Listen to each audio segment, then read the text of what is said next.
This is The Gorge, a podcast where my friend Sara and I gorge ourselves on overanalyzing a game or game-related topic. The Gorge is brought to you by Patreon. If you go to patreon.com/thegorgepodcast, you can donate any amount of money you want. You'll get cool stuff like t-shirts, or you'll get a shout-out for your project or podcast or whatever you want. Sara, what am I talking about tonight? You are going to talk extensively about Dragon Ball and Dragon Ball Z, because I don't know if you know this, but Dragon Ball Fighter Z... Okay, wait, rewind it. How is it pronounced? That's the first question I have. So, Namco Bandai has said it's Fighters. It's Dragon Ball Fighters. Boo. And then Namco Bandai said, but you can pronounce it however you want, we don't care. Oh, well... So I call it Fighter Z, because Fighters is a genre of video game, and saying that I've been playing Fighters lately also implies that I've been playing, like, Tekken and Street Fighter, when, no, I've just been playing Fighter Z lately. And also, Fighters is entirely too 90s for my sophisticated tastes. So, the point is that we're talking about Dragon Ball and Dragon Ball Z, because Dragon Ball Fighters Z just came out. And I haven't been playing it because, one, I'm bad at video games, and two, I have other things to be playing right now. But you have. I've been playing way more fighters than I thought I would be playing. Really? Just relentlessly? Well, you know, because here's the thing: is like I bought Street Fighter 4 when it came out back in the Xbox 360 era, and I was like, oh, this will be great. I'll play it ever. And I played like a few rounds of it. I did, like, arcade mode a few times. I was like, oh, this is not for me. Yeah. I bought Ultimax, and I played through the story mode of Ultimax, like, all of the story mode, actually. Mm-hmm. And then I never touched it again until you came over. $60 visual novel. Yeah, I'm guilty of that one, too. And I was like, Fighter Z will be the one. I'm sure history won't repeat itself. And it hasn't, actually. Like, I'm still, like, really enthusiastic about, like, just popping it in, going to training mode, or doing a few rounds of arcade mode, and then, like, stopping. Like, just honing my skills with it. And, like, I've already noticed a lot of improvement. See, that's nice.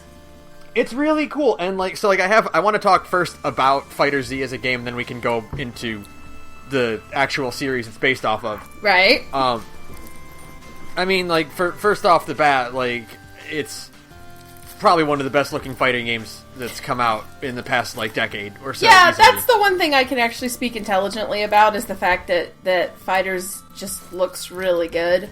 Like, it's just really mind-boggling that it's, like, there's so much love and care put into making the presentation of it being Dragon Ball Z is there's just, like, a lot of effort that they didn't even need to put in, but they did, you know? Like, you know, it's using the Guilty Gear Xrd style of, like, transforming 3D models into sprites, but, like, Guilty Gear looks impressive, don't get me wrong, but Fighters looks like Dragon Ball. Yeah. It's like we've seen, like, there's been so many Dragon Ball Z games out there, you know, the Budokai Tenkaichi themes, the Budokai games, the Xenoverse games, but, like, this is, like, shot, like, it's perfect how much it looks exactly like the way you remember the series looking. Right, yeah, Dragon Ball Fighter Z, Fighters, fucking whatever, we're gonna keep going back and forth on this, I can already tell. Dragon Ball Fighter Z looks like the way you remember Dragon Ball looking when you were a kid. You know what I mean? Mm-hmm. Yeah, and you know, I was thinking about this, like, it's one thing to do, like, so I can compare this pretty easily to Budokai Tenkaichi 3, because I put a lot of time into that one as well. Mm-hmm. And so, like, it's easy to compare these two, because kind of, like, the Budokai games are kind of like what Dragon Ball games were kind of the default of before Fighters came along. Yeah, I played a little bit of Budokai. It was more like my brother's thing, but, you know.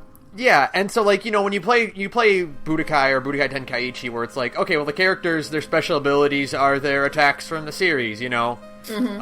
Vegeta does the Big Bang attack, and Trunks does the burning attack, and he does the hand thingy. Mm-hmm. But, like, when you compare that more to Fighters, where it's like, it's not so much that, like, these characters are doing the moves from the series, they're going, like, the camera positioning and, like, the positioning of their bodies and stuff is shot for shot manga panels.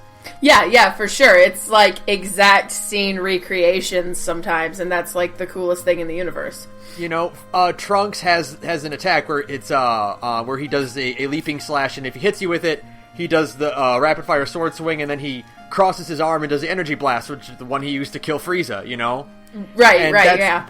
That's like just one of his basic move sets. That's one of his combo moves. Is that, and so like that's what makes it really stand out so much. You can go from his burning attack animation where he does the hand motions. You can go panel by panel with the manga or frame by frame with the anime, and his hands are in the exact same position. Right, and like, they didn't need to do that. Like, you didn't need to put that much effort into it. There's so much dedication and like creativity and like every bit of like fan service poured into this game. Right. And that's what makes it stand out. And like, you know, the other thing about it, it's like makes it really unique is that most anime games and most anime fighters like this, like the Naruto ones or Dragon Ball or, you know, that ilk, or like the Bleach ones even, where it's like, let's just put in all the characters. Like, Budokai Tenkaichi 3 has a roster of 128 characters, I think. Shut up. Really? 128. And guess what? That game's not balanced at all. No. Most characters are basically the same. Mm-hmm. Like, it's just different, you know, barely any difference between any of these characters, where it's like, whereas Fighters like took all that and discarded it and gave us a very solid roster out of a relatively small number of characters. Right. You know, and that serves greater for balance and for easing players in, and that's what really makes Fighter Z stand out more than any other fighting game out there right now. Like, you know, we had the Evo announcement thing, and like out of all these games at the Evo stage right now, Fighter Z is the easiest to get into. Right. And that's kind of a thing that ArcSys started. I know that's kind of got started with the Persona games, which is the thing I can speak semi-intelligently about. Because the Persona games are made to be like easy access. Anybody can play this shit. But it was a little too easy. Like, you could just spam square and do anybody's super. Yeah, the Persona games introduced the auto combo system. Right. You know, where it's just like, okay, you can just do your attack. Mm-hmm. You just press one button and they'll do a general combo. And you know, it's kind of touted as like an easy way to get into like fighters like that, but not really compared to Fighter Z. Because you're not really learning anything with a system like that, you know? No. Like, the nice thing about Fighter Z is that, like, if you get blown up in a match, you can see what the opponent did to blow you up. Right. Because here's the nice thing about it, is that everyone has universal inputs. Right. Everything in this game is based off of quarter circles. Okay. Like, it's not, I don't think there's any half circles, there's no charge motions. Do you want to, explain to the listeners what those terms mean? a quarter circle is you press down, and then you drag your thumb to the right, and so you do down, right, and then right, and then a basic button, a face button, X. So on the PS4 would be your square, triangle, circle for light, medium, heavy. Right. And that's a general motion in pretty much all fighting games. That's how you do your Hadokens. It's mapped mostly to projectiles or to like very basic attacks in most fighting games. Street Fighter, Mortal Kombat, Guilty Gear, I think, King of Fighters. A lot of fighting games will generally use quarter circles as their inputs for special moves. Right. A half circle is obviously more of that, when you go from pressing back to dragging your thumb all the way down to the right. Right. A charge motion is you hold the direction for a second, and then press an attack to do a special move. Okay. That's what Guile does in Street Fighter. To do the Sonic Boom, you have to hold back for a time, and then let go and press an attack to do his projectile. Okay. So there's none of that in Fighter Z. Everything is quarter circles. Right. There are a few characters that have like down motions, but those are only usually for like quick dashing. Mm-hmm. I know Adult Gohan has a move where he can quickly drop down from midair. Right. But really, that's about it. And so the nice thing is that you can go into training mode. You can pick any character on the roster and do their quarter circles. Quarter circle forward or quarter circle back. Mm-hmm. And you say, okay, well, they do this. Here's what their special looks like. All right, this character is for me or is not for me, or I can see the potential of learning this character more. Mm-hmm. There's no other, like, memorization of, like, combo or, like, button inputs you need to learn besides getting that motion down. Yeah, exactly. And so it's an easier access kind of fighting game without making it too simple, so you're not learning the motions. Yeah, you're not learning the wrong things like you kind of would with a Persona game. Mm-hmm. Where Fighter Z also has auto combo, so you can press square and do a basic combo. You can press triangle to get a heavier combo, or press circle to get an even heavier combo than that. Mm-hmm. But they mix it up so that you can drop that auto combo at any time and adapt to a real person combo by using different button inputs or specials or whatever. And so you can mix things up that way. They do a lot of little things to make it easier for players to pick up and to understand what's going on, and, you know, so that you can adapt to how to beat it. They have a really extensive training mode where you can set your opponent to just do the same move over and over again. So if you're having trouble beating a dash, you can just set the character to always just keep dashing, and you can just practice deflecting that or bouncing that back or countering it. Yeah.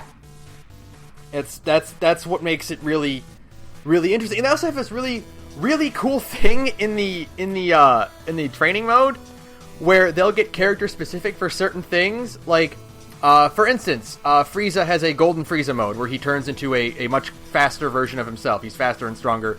He's one of the only characters with like a power-up state in the game. Right. You can, if you're against Frieza in training mode, you can turn Golden Frieza on. Oh, okay. And he'll just be in it the whole time, so you can practice, against it. Yeah, against just that. You can do the same with. So Krillin has an assist where he'll come in and he'll throw either a rock at the opponent or he'll throw a Senzu bean at you. Right. You can set him in training mode to always throw rock or always throw Senzu bean, so you can practice. Neat. So you can practice how to incorporate that into your moveset. Right. Okay, that's neat. Yeah, it's really, really interesting, like, breaking that down, and, like, the fact that everything is so simple and everything is so easy to practice is that it puts more attention on not just, like, memorization of combos or of button inputs. It focuses more on you learning how to fight an opponent in real time. Yeah. Yeah, that's neat. I think, just the what is the phrase? Easy to learn, difficult to master kind of thing. Yeah, that's exactly it. That like most fighting games, like, you'll be able to like button mash your way through a few things with your friends, and then like you have to overcome a hurdle to like actually start picking up real strategy in the game. And Fighter Z makes it very easy to reach that incline, and you can really start to see your results very early on. You can realize like, oh, I actually know how to beat that now. Right. Like, oh, I actually know how to play this game instead of smashing on the buttons. Mm-hmm. That's what makes it so interesting. And it's a lot like Dragon Ball Z, where there's that bit where, like, I think it's Nappa and Tien are fighting, and Gohan is like, I can't see them, they're invisible! And Piccolo is like, that's nonsense, they're just moving very quickly. And it's like, you go from being Gohan to being Piccolo. Right. You suddenly get it. It all just kind of clicks. Oh, also, while we're here, real fast, just because you brought it up, how about Arxis getting 3 games into Evo? Oh my god! And fucking Marvel not getting in at all. I can't, I didn't. I remember listening. Like I was listening to our old episodes, and we were talking about the 2017 awards, and I got to the bit where I was talking about how Marvel there was a leak of like rumored characters being released, and I listed off all these great Marvel characters and all these great Capcom characters, and even you were like, holy shit, that sounds really great. And, I was like, Apollo Justice is going to be in the game, they're going to throw in all the X-Men. Right. No. Marvel's dead. Marvel's so dead. Okay, so Marvel's not even going to be at Evo. Right. It's not going to be at the Capcom Pro Tour either. What? Disney is burying Marvel vs. Oh Capcom. My god! They're absolutely burying it. That's so shameful!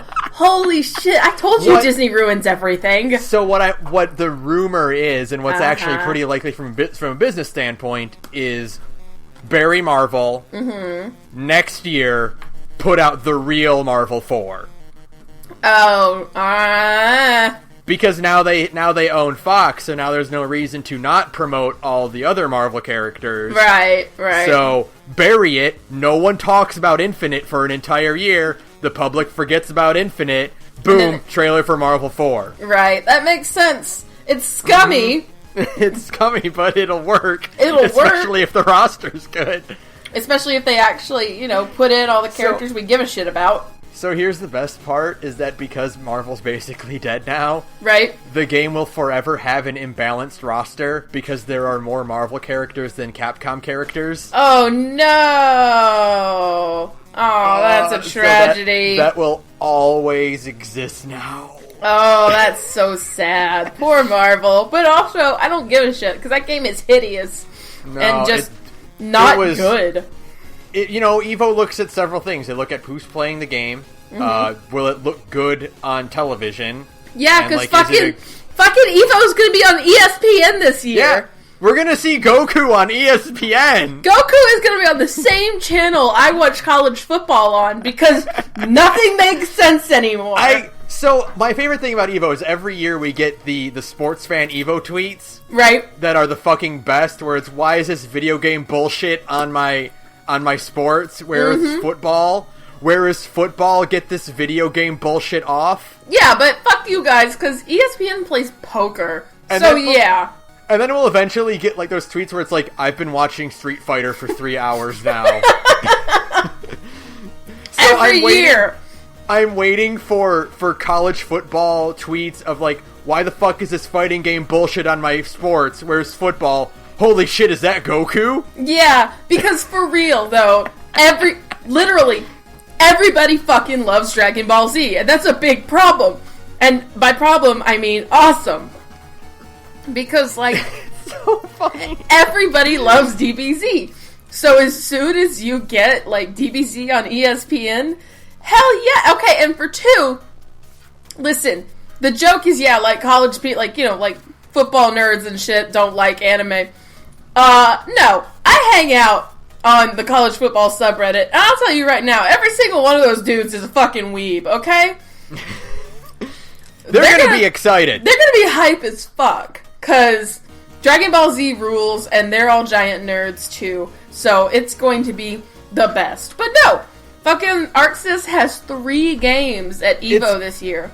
And one of those games isn't even out yet. No! Fucking Cross Battle, which makes no sense, but sure, why? So here's the best part, is Cross Battle will be out 2 months before Evo. Wow. And that's not usually allowed, because, like, if a game or a character comes out within, like, a month time for... Like, if a character comes out between a month before Evo, you can't play that character at Evo.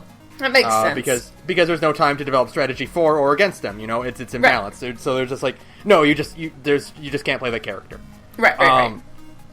Games usually have 3 months before they'll be allowed at the stage, but the head or the producer or the decision maker for Evo hates Marvel, so he buried it, and so he's bringing in cross battle. Well, but also isn't cross battle I don't think they're changing. Now I don't know, but they're not really changing anybody's movesets for cross battle, right?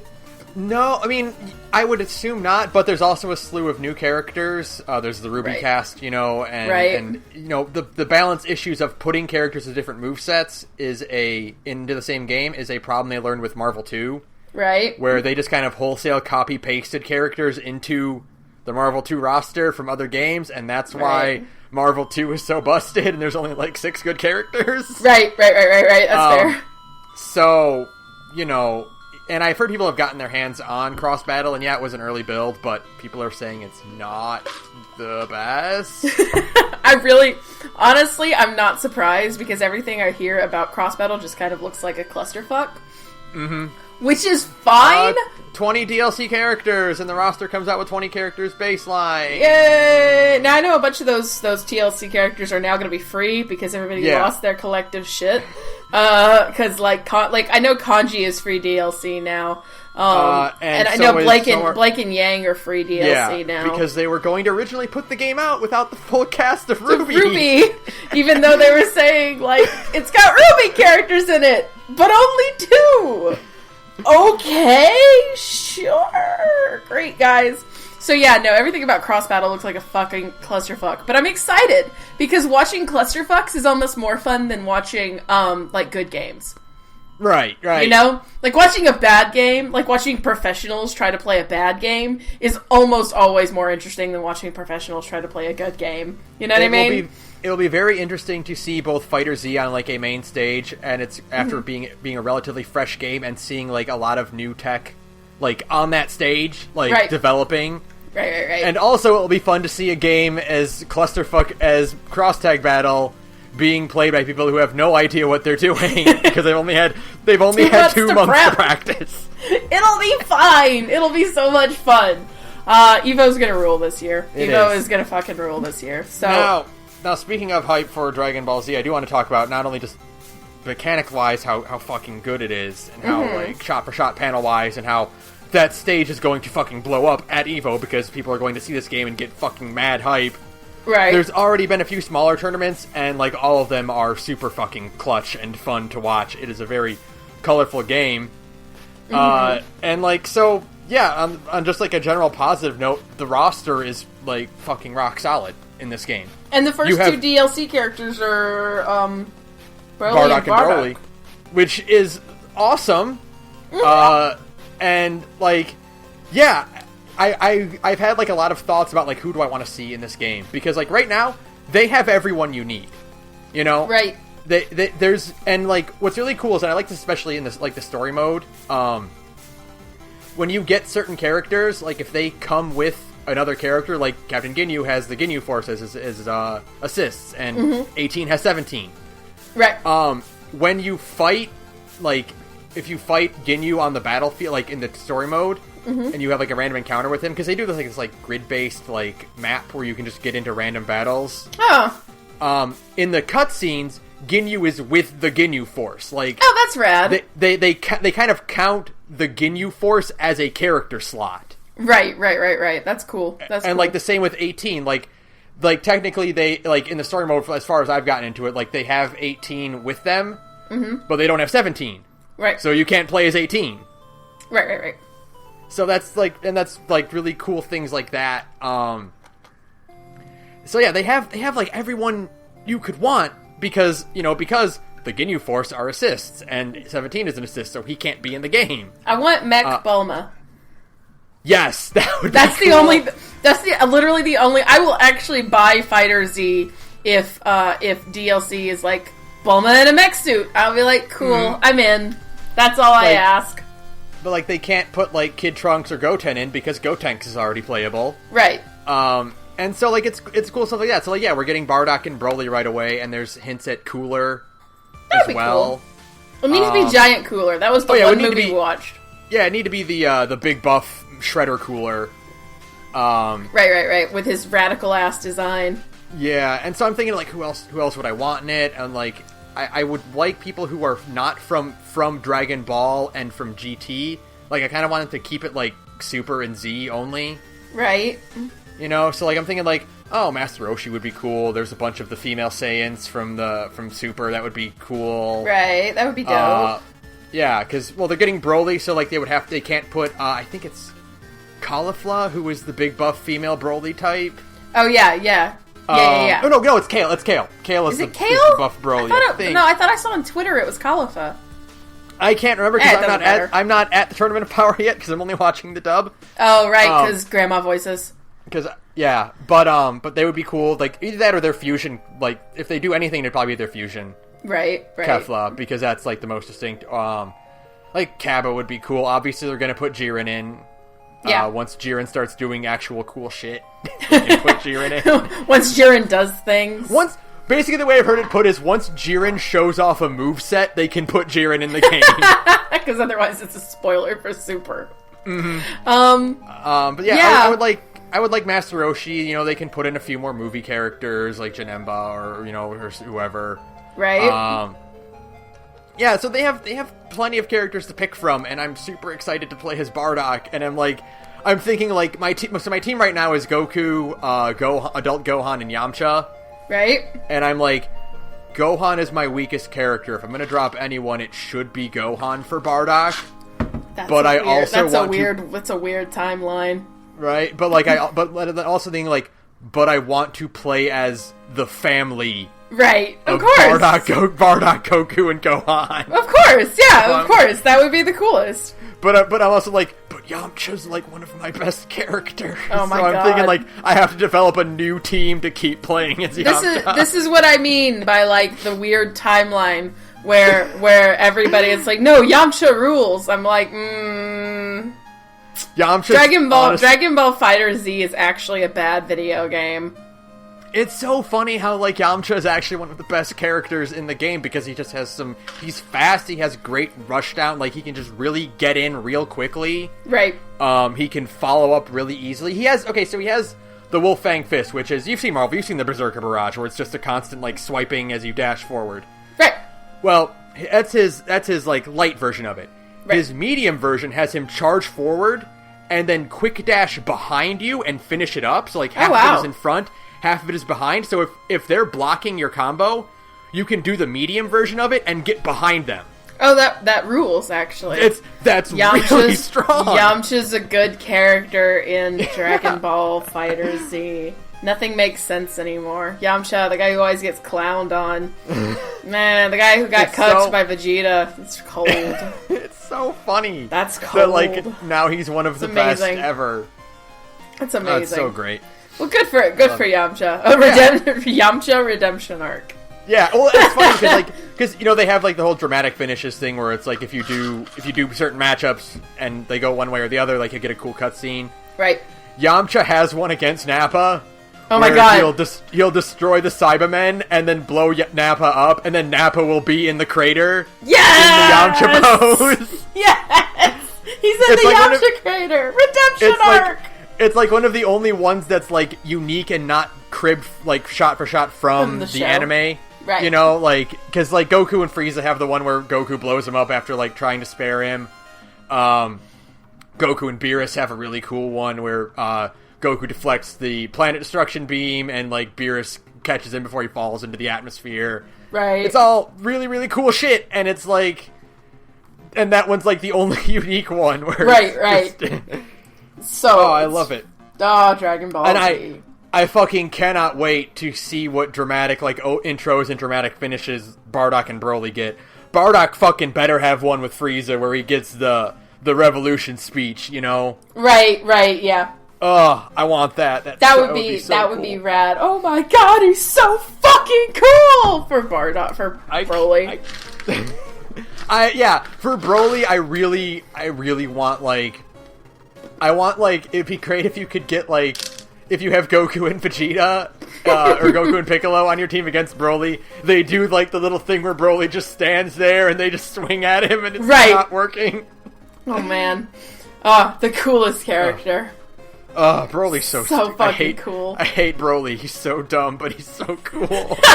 That's all of Dragon Ball Z, my dude. I hate to break it to you, but all of DBZ it's so dumb, but it's so cool. Like, so it's cool because Broly is, like, the character who's so dumb, but he also rules. Like, he sucks, but he's also cool. But, like, Bardock is also just cool. Bardock is also just cool. Fucking cool. But he still gets steamrolled. He's like fierce, like, not evil, but, like, feral Goku. It's fucking awesome. If Goku was a badass, then that's Bardock. Mm-hmm. You know? But instead, we have Goofy Goon Goku instead, which is fine. I'm really hoping that, like, my ideal dream is, okay, so Gohan has his level 3 super is the family Kamehameha, so he gets Gohan in and they both do the Goten in, and they both do the Kamehameha. And if you have Goku on your team, he joins the fray too, so it's all three of them. Right. And it'd be fucking rad if you do have a Bardock Goku Gohan team, then Bardock joins in on the Kamehameha. That'd be so dope. That'd be the coolest. Be the hypest shit. That'd be the hypest shit. Oh, well. So, speaking of hype moments, like, yeah, so Fighters is great. I'm really excited. I cannot wait to see what the remaining 6 DLC characters are. It's fucking great, everyone. If you're even remotely curious about fighting games, pick up Fighters as your first one, because it's the best way to get in and, like, understand the basic fundamentals of a fighting game before you can branch out even to stuff like Street Fighter or King of Fighters. Right. But so because I've been playing Fighters and, like, reading up on it, I'm fucking back in to Dragon Ball Z. Because turns out it never goes away. Surprise! You can't actually. You're always going to be a 12-year-old boy. Sorry. I was like, and I saw the first trailers for it. I was like, okay, that's cool. Like, I like Dragon Ball Z. I'll probably pick this up and give it a few shots. And I played, like, a few rounds, and I'm like, who is this Hit character? What's a Goku Black? Right. Why is Hit so cool? Who is this Beerus guy? Like, what? I need to watch Super. And so I watched every episode of Super available on Funimation, except for, like, that's been dubbed so far. And I'm like, this is really good. I kind of want to go back and watch Dragon Ball Z. So I watched a few of the movies. And I'm already planning to watch either Kai or just fucking raw through Dragon Ball Z. Doesn't Kai kind of suck, though? It's got its points where it's like, it's more accurate to the manga. Right. So if you are an anime person, then it's not going to be as good. They cut out most of the filler, which is really good, but, like, the digital restoration kind of looks a little lacking in certain points. Yeah, okay, so there's a good place to start. What the fuck is Dragon Ball Kai exactly? Dragon Ball Kai is it's not a full remake. It is a trimmed down version that's been digitally restored for widescreen, for modern televisions. And it's been digitally recolored, and it cuts out a lot of the filler. It goes from, like, over 200 episodes to, like, I think, like, 170, 190, I think. That's not much of a cut, my friend, but I mean, if it goes from, like, I think it goes from, like, 260 to 190, so that's still, like, 70 episodes you don't have to watch anymore. Fair. I mean, no matter what you do, Dragon Ball is a big series. Right. So, and it's got its pluses and minuses. It's fully redubbed, so you don't get a lot of the, like, Training Wheels early Funimation dub work from the mid-90s. Right. But you also lose stuff that you kind of grew up with, like the Bruce Faulconer music. They use the original music for it. And, like, some of the digital restoration kind of loses a lot of the sketchy look to it, and it loses a lot of the, like, the coloring and shading. Right. So yeah, that's all it is. It's nothing like, it's not, like, completely renewed. It's just, like, a restored version of it. It's not redrawn or anything like that. Okay, so it's just a cleaned up Dragon Ball Z. Yeah, basically. Yeah. Okay, all right. So yeah, the gimmick here is what are we doing exactly? Basically, I'm just trying to, because I haven't. Okay, other than, like, watching Revenge of Cooler with you or whatever the fuck that movie was called. Cooler's Revenge, because the sequel is Return of Cooler. Oh, there's a sequel. Great. Yeah. Even though we threw Cooler into the sun, that's fine. Cooler's Revenge, Return of the Cooler. Is he Revenge. Is he also like a robot Cooler? Yes. It's okay. So let me tell you, it's real dumb. The Return of Cooler movie fucking sucks. I bet it does. It sounds like it. He finds a techno-organic meteor, like the little bit of his head that survived being thrown into the sun, gets attached to a techno-organic meteor thing, and he uses that to build himself a new body out of nanomachines. What? It's fucking stupid as hell. Is it also a remake of the Frieza arc? It's because they fight him on New Namek, so the players go to New Namek for I was vacation. Kidding! And so it's he's enslaving the Namekians again, and he's got his own squad of minions that are robots, and yeah, it's just Frieza again. I was kidding. I was kidding when I made that joke. I was kidding, Dragon Ball Z. You can be a little bit more creative with your fucking character arcs here, your movie arcs.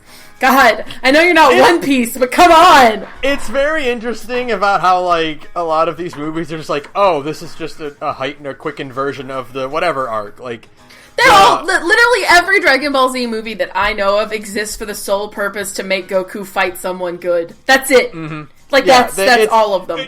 I watched them all a while ago, and, you can start seeing the pattern of the movie, which is the villain shows up. Right. And whoever is the current frontline roster minus one character fights them. So it's okay, Goku, Gohan, and Krillin will fight the enemy right away, and then he'll fucking blow the fuck out of Goku, out of the three of them, and then Piccolo will show up and save the day, and then they'll get a second wind, and Goku will power up. Either he'll go Kaioken, or later he'll go Super Saiyan. Right. And he'll do one final attack that will beat the bad guy. And meanwhile, the secondary team of Piccolo, Gohan, and Krillin will fight off the henchmen. Right. And they'll get their chance to do something cool. The stupid one, the pretty one, and the one with the freaky powers, as they say in Dragon Ball Z Abridged. Yeah, and so they'll do that. And then later on, that formula changed to, instead of it being Goku, Gohan, and Krillin, it was Goku, Piccolo, and Gohan, or Goku, Piccolo, Trunks, and Gohan, or just Gohan, Piccolo, and Krillin, and Trunks, and the one who saves them midway through changed from Piccolo to Vegeta. Okay, because Vegeta is the best character in Dragon Ball Z, that's fine. And so then afterward, but then and then eventually when Goku was dead, Gohan took over his Goku slot of being the main one who powers up at the end and defeats the bad guy in one hit. Yeah, poor Gohan never got to... didn't get to stay the main character. No, wouldn't it be great? I say this a lot, but wouldn't it be great if Dragon Ball Z was good? Wouldn't it be great if Dragon Ball Z had been, really crazy and avant-garde about, at the end of the fucking... When did Goku die? I'm losing track of it. At the end of the Cell Saga. Okay, so if Goku had died, right, at the end of the Cell Saga, and had just stayed dead... That would have been the raddest fucking thing on planet Earth. You know what I mean? Mm-hmm. That would be the greatest... the most crazy thing a shonen series could ever do is fuck yeah, let's just kill the main character, and then his son takes over for... It's like fucking Red Dead Redemption, you know what I mean? Yeah. Toriyama tried so hard. He tried He so really, hard. really tried. Because that would have been awesome, and he did. Toriyama knew. He's like, this is the best idea I've ever had. If I have to keep writing this goddamn series, I'm gonna do it right. It's gonna be a pass the torch. It's over. This is the definitive end. He's passing on his legacy. He's dead. Yeah, that's crazy. Kill off Goku, and then let Gohan become the cool badass, son of Goku. Here, he's gonna take on the universe kind of character. Nope. But Goku sells merchandise. Man, wouldn't it be great if Dragon Ball Z was good? Dragon Ball Z is cool, but Dragon Ball Z isn't good. Yeah, you know what I mean? Yeah. I have a lot to say about that. but I want to get to what you want to talk about first before I get into, like, my... That's like, fine. Like, the latter half will be, like, what I talk about, like, right. the merits of it and stuff. But I want to hear what you have to say first. All right. So then, in that case, because, like I said, these are all things that are just coming to me as we talk. Who is your favorite character, and why is it Vegeta? My favorite character in Dragon Ball Z is Bardock. You're wrong. It's Vegeta. No, it's not. Vegeta is the best goddamn character in the series, even now, after 1 billion years. My favorite character is Bardock, and my second favorite is Gohan, and my third favorite is Goku, and that's going to be my fucking team in Fighters. It's all three of my favorite characters. You suck! Like, I get Gohan, but Bardock is in, like, one movie and then gets owned at the end of it. He's just, like... I know, but he's so cool! He's, like, fucking DBZ Kamina, but without any of the cool Kamina shit. You know what I mean? Like... But he's so fucking cool! But I've seen the bit where he gets killed at the end of that movie, and he's like, here's my little piddly shot, and then he's, like, surprised that didn't work. And you're like, go fuck yourself. You had to know that wasn't gonna work. So here's two dumb things about Bardock. One is dumb, and one is actually kind of cool, but also super dumb. Well, that's Dragon Ball Z, so yeah. So Bardock there's two different variations of Bardock that exist within the DBZ quote-unquote canon now. Oh, that's There nice. is, okay, so the story goes that he dies against Frieza when Frieza blows up planet Vegeta. Right. There is a movie, a short OVA movie that was released a few years ago, where it's revealed that no, Bardock did not die. What? Bardock was sent back in time, you see. Oh, no. And Bardock fought against Frieza's ancestor in the past, and in his rage became the legendary Super Saiyan that was spoken of, and why, what Vegeta thought he was on planet Namek. You see, it was Bardock who was the legendary Super Saiyan all along. Yeah, okay, I gotta go, man. I gotta go. That's fucking stupid. Yeah. There's another one, though, in Xenoverse 2, which is the plot of Xenoverse, and I've never played Xenoverse, but I kind of want to give it a shot because it involves time travel, and it involves basically Trunks on parole for fucking with the time stream. Alright, that's cool. And in that one, Bardock is also caught up in time shenanigans, but he becomes a time patrol agent called the Masked Saiyan, and he keeps challenging the player character in Xenoverse as a, like, Proto-Man rival type. And it's like, that's also dumb, but it's kind of cool. It's kind of stupid, but you love it because you're a sucker for time travel. Also because it's like, he's like the masked fighter, and it's like, oh, that's fucking dope. That's super cool. Yeah, I saw Gundam too, don't worry. He gets, like, unique armor and stuff, and it's like, oh, okay, that's kind of neat. That's kind of cool. But look, no matter what, Bardock still shot, he basically fired a BB gun at a nuke. and was like, and had the gall to be surprised when it didn't work. I don't even remember how I saw that. Maybe I was on Twitter, I was just fucking around on Twitter. And I saw that on Twitter, and I got mad. I was, watching it. I was like, what the fuck did you think was gonna happen, you piece of shit? You're just as stupid as Goku. This sucks. So, yeah. Also, Bardock's wife is really cute. Goku's mom is adorable. Yeah, I saw that. I also saw that on Twitter, because I have just started living on Twitter. Somebody save me. Yeah, so your favorite character, you said, is Vegeta. Because Vegeta is the best character in Dragon Ball Z. Vegeta just fucking rules. Vegeta is so my experience with Vegeta is entirely one, that I was a 12-year-old girl who was in love with Vegeta, because I have been the same person my entire life. I have never once had good taste in anything, Benjamin. Not once in my life have I ever had good taste. If there is a shithead villain character in a series of any kind, I will immediately be like, this one. It's my favorite. I love them. And somebody will be like, they're trash. And I'll be like, no, but you don't understand. I love them. Okay? My favorite characters growing up in DBZ were Vegeta and the android twins, which is all you need to know about me, okay? Like, Yep. And I know you, so yeah, that makes sense. That tracks, right? Like, that tracks, 100%. Did I ever tell you the story about Android 17 and my birthday? No.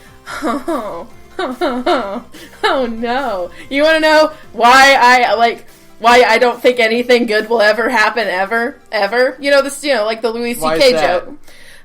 Maybe something nice will happen. Why the fuck would anything nice ever happen ever? Because when I turned 12 years old, right, on my birthday, look it up. Look up the broadcast history.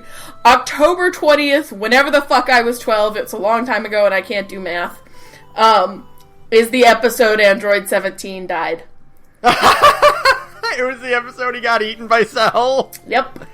Oh, that sucks. On my birthday. On my birthday with all my friends. All my friends were over. We're like, yay, let's watch Dragon Ball Z! And then, I was so excited. Nope. On my birthday. It was traumatic. Then Cell eats 17. And it was traumatic. I was just like, it was horrifying. It was so sad. It was like the worst thing that could happen to a little girl on her birthday, other than like, you know, other various traumatized. It was horrible. Okay? And that is why nothing good ever happens, because things like that happen to you on your birthday. But it's fine. He's a park ranger now. Is that it? Is that the story now? So, after because he got revived, because they used the Dragon Ball switch back everyone who died from Cell. Mm-hmm. And so he counts for that. Mm-hmm. And so he fucked off and became a park ranger in the forest and got married and adopted 2 kids. That's awesome. Like, Android 17 rules. Goku goes to recruit him for the Tournament of Power in Super, and he's like, then you realize that Goku and 17 have never actually seen each other in person before. And 17's like, yeah, I just live out here in the forest now, and I'm just content with my life. That's amazing. That is great. I'm so glad I knew that, because all I knew about, like, 17 post DBZ was, like, GT, and I know nothing about GT. I just know about Super 17. I don't know what that is.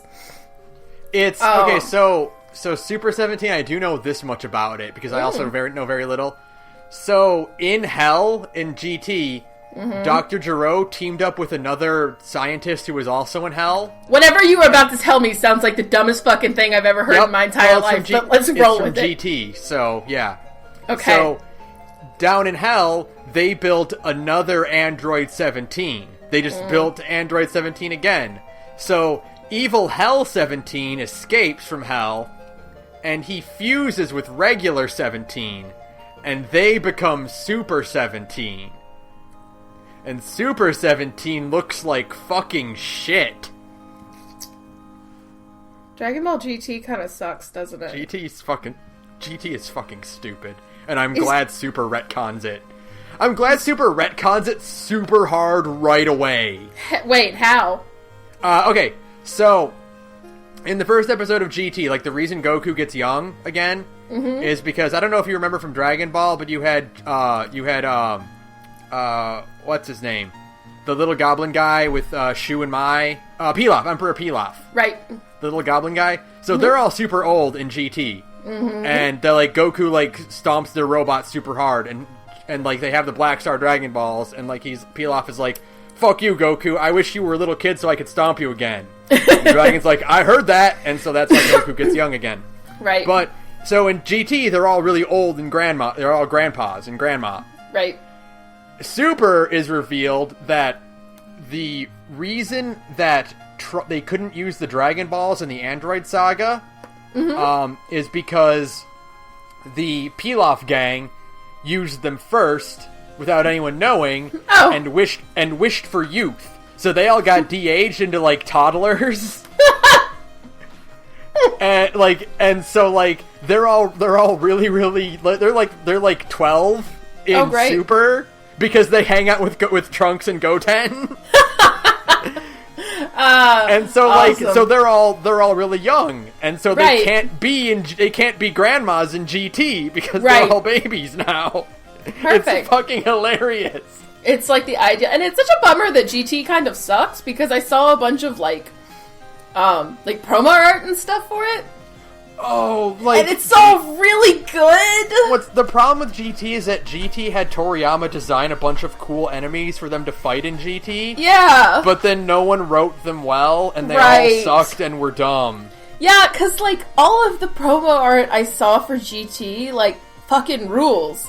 Like, it's like Teenage Trunks and... it's Pan, right? Pan, yeah. And young Goku, and it all looks like shit from, like, Chrono Trigger.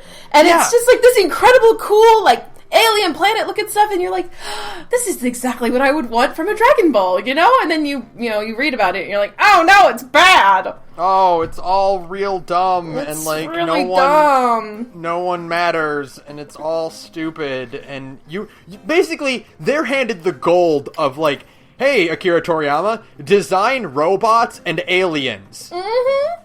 And just give us a bunch of alien and, like, rusted robot designs down, and, oh, no, we can't write anything with them. No, it's bad. No, it's really bad. This sucks. Yeah, it's a tragedy, because, like, all of the stuff in GT, I hear it, and I'm like, yeah, that sounds cool, except for the Super 17 thing. That's just fucking dumb. But, you know, you, like, see the pictures, you're like, oh, that looks nice. Oh, no, fuck. Like, we're given, like, dragons that represent each of the Dragon Balls, and, like, they have really cool designs, but they suck as villains. Well. Oh, bad. Oh, well. Oh, well. Dragon Ball GT would have been way better if it was just, like, a adventure story about Goten, Trunks, and Pan, and not dumb kid Goku. Yeah. Yeah, but then, because, like, they gotta put Goku and everything. Yeah, but Goten looks like Goku. I know, but, you know. So just make it about Goten and Trunks and Pan. Yeah, that would have been really fun, and God forbid we have any fun. Oh, well. No, but Super's actually really good, though, so that... I know, and you know, I'm fine with learning about Super vicariously through you, you know? Alright. So who the fuck is Hit? Hit? Okay, so Hit's fucking really cool. Okay, so Super reveals this really cool thing that's actually kind of interesting. Mm-hmm. There are 12 universes in existence in the Dragon Ball timeline. Like, and alternate universes? Yeah, and we're in Universe 7. And the way it works is that each universe has a counterpart, like its opposite number that equals 13. So, Universe 7, our universe, has 6. Right. And so, like, there's a lot of similarities and parallels. So, like, 6 also has an Earth, but in their Earth, it was blown up in war, and it's a barren wasteland. Mm-hmm. 6 has Saiyans, but the Saiyans are alive, and they're basically, like, mercenaries that do good instead of, like, planet conquerors. Like, you meet in one of the arcs where Hit's introduced, you meet Kaba, who is basically like a Vegeta equivalent. He's like a high-ranking Saiyan who looks a lot like a very scrawny young Vegeta. Mm-hmm. And he's, like, shocked that, like, oh, your Saiyans are, like, evil and they, like, hurt people real bad? That sucks. I don't like that. We're good guys. Huh, okay. So, Hit is from Universe 6. Right. And basically, he's an assassin that doesn't use ki blast. He doesn't do charge up stuff like that. He can fly, but, like, that's about all he can do for, like, shooting energy blasts or, like, powering up to a new form. Like, he even calls Goku out, where, like, he does a thing where, like, he does, like, the standard power up where, like, energy surrounds him and he's glowing and stuff like that. And he's like, yeah, that was a bluff. That didn't do anything for me. I don't need to stand here and scream to power up to fight you. Oh, really? So, what Hit's ability is that he can skip forward in time. Oh. So he uses that to, like, beat... Because, like, that's like, no matter how fast you move, you still have to move through time. Hit can skip, like, a tenth of a second ahead. And that's just enough with his regular base speed to, like, get the advantage and basically just blow through anything you have to offer. Because he can just dodge anything you throw at him. Right. Wow. So, and, like, through his fight with Goku, he learns to do that to, like, I think half a second ahead. So he just keeps getting stronger and stronger as he does it. And he's just fucking really cool and stoic. And, like, it's Dragon Ball Z is all about fighting. It's all about fighting guys who are martial artists or like, soldiers or whatever, and hits like an assassin. Yeah. So like he takes jobs and like he sneaks in, does the job quickly, and gets out. So like he's this really unique like addition to the cast. And he has a really cool design. That's all I know about Hit is that his design is really good. Fucking coat. He's got the coat. He's got like the alien head. He's got this cool fighting stance. Oh, and his theme song in Fighter Z is awesome. Cool. Yeah, because I heard it when the best friends were they did Friday Night Fisticuffs, and Wooly just train wrecked everyone. Yeah. Oh. Yeah. In Fighter Z, Hit's great because Hit is a boxing type, which is like get in there, and he's got really good ground game. So like if he's in the air, he sucks, but if he's on the ground, he can just annihilate anyone in the right hands. Right. Like he's really hard to beat like that. So it's fucking really cool, and it's just cool to like have a character like, in a series it's all about like powering up to different forms and different transformations and like shooting energy blasts and stuff. It's cool to have a character like, it's always cool to have the character that does not do the thing that everyone else like does not do the power set that the rest of the cast uses. Yeah, Sokka. Yeah. Exactly. Sokka rules. So yeah, I get that for sure. Or Rock Lee or what's his name? Kenpachi from Bleach, Right. Where it's like we don't do the thing that everyone else bases their strength off of. Right. And that's cool. And yeah. What was I gonna say? Because I heard you say something. Oh, hey, how about the fucking Goku Blanco thing being real? Okay, so this is the timeline we live in now. So I was not because I'm not at that point in Super yet, so I wasn't really there for the meme, but like the idea being that there was a fake release of Gohan getting a white hair transformation because like the thing is like, they have Super Saiyan Red, which is, Super Saiyan God, which is the red hair, and then they have Super Saiyan Blue with the blue hair. So they're saying like Gohan's going to get a form where his hair goes white, and it was like a Spanish like fake image. So he just got referred to as Gohan Blanco. Right. And so in the Tournament of Power, Goku learns Ultra Instinct, which is like this fucking really cool like not transformation where he can just like he basically learns to read your inputs. Oh, he's Sasuke. Yeah, he can see your moves ahead of time and like counter them. So it's not really a transformation, but like a different state of mind. And then in the last 3 episodes of Super, he just gets like a transformation version of it where his hair goes white. Yeah. So Gohan Blanco is real after all. So it turns out the white-haired Super Saiyan thing is real after all. Whoopsie. Which to be fair, with the way transformations are kind of going, a white hair transformation is pretty logical. Like, yeah, but we've got a lot of transformations now, like a lot. Like we do have a lot, but and Eyepatch Wolf pointed this out, where it's like, but that's Dragon Ball Z's thing, is that characters transform as their power up. Like that's kind of like their whole appeal of the series, is that the heroes turn into these like refined warrior versions of themselves, and the enemies turn into monsters. Right. Yeah, that makes sense. That does make sense. But it's still fucking ridiculous that Gohan Blanco is real now. That it's canon. Yeah, the Spanish meme became real, and I saw that on Twitter like the day it happened, and everybody was losing their mind. And I was just like, oh my god, DBZ, you're so stupid. I kind of love you. Yeah. Fucking great. You said something, and I was like, oh! That was the thing I'd ask a question about, and now I've just lost it. Oh, shit. What was it in? Do you remember what I was saying beforehand, or? Oh, yeah, now I remember. What's, fucking Goku Black's deal?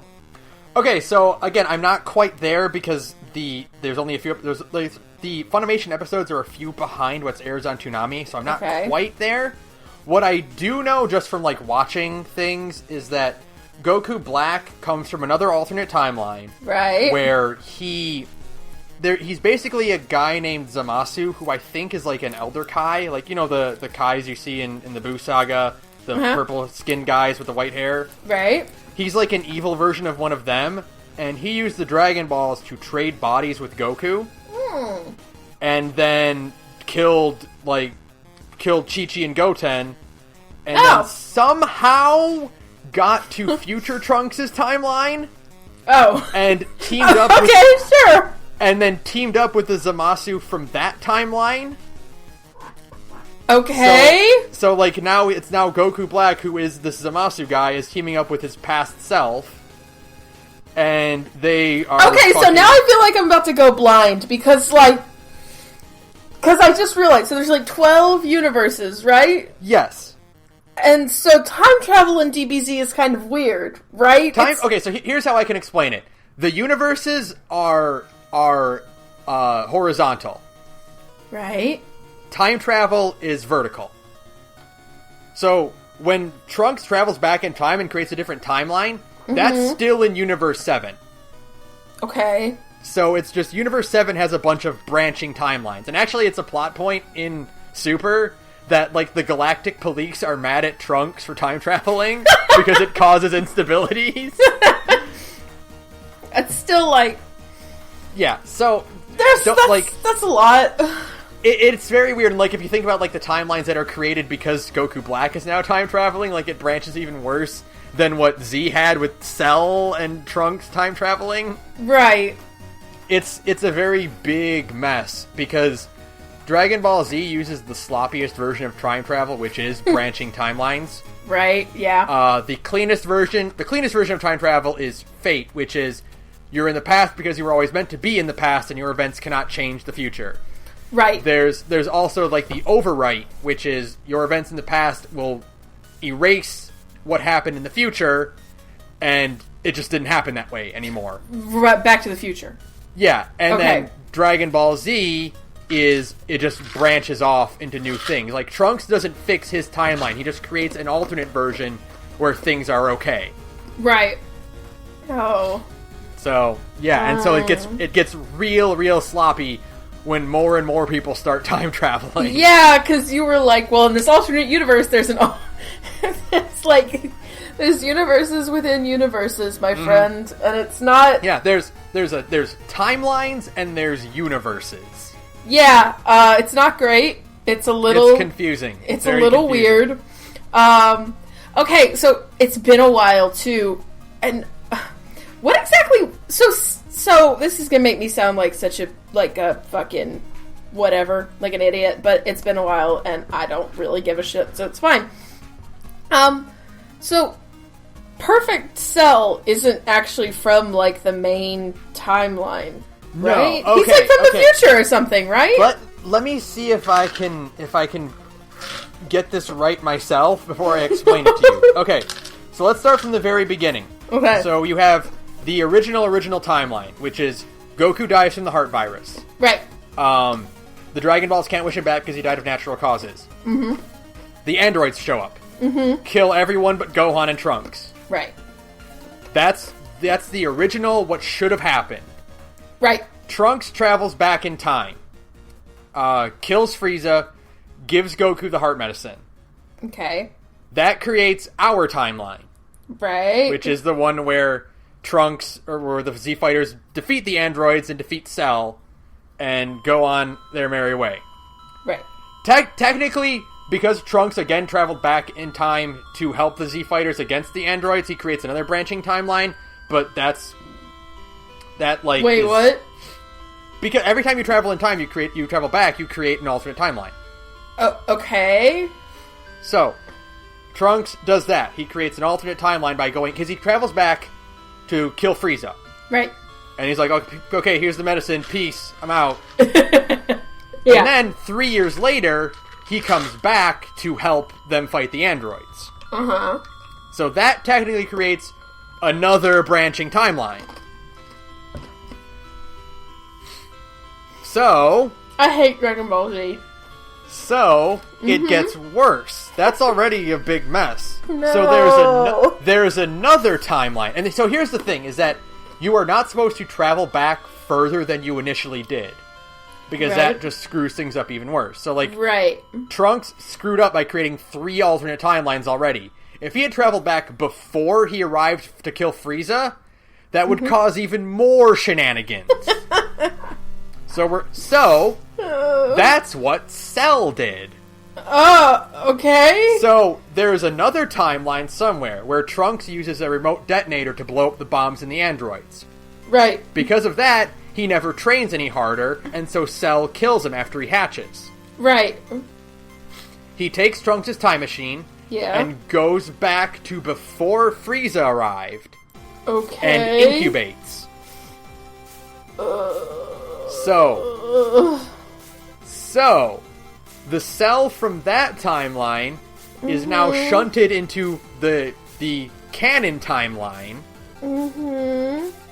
And then he evolves and hatches, absorbs the androids, and Gohan kills him.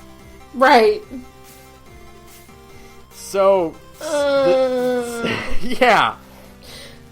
Okay.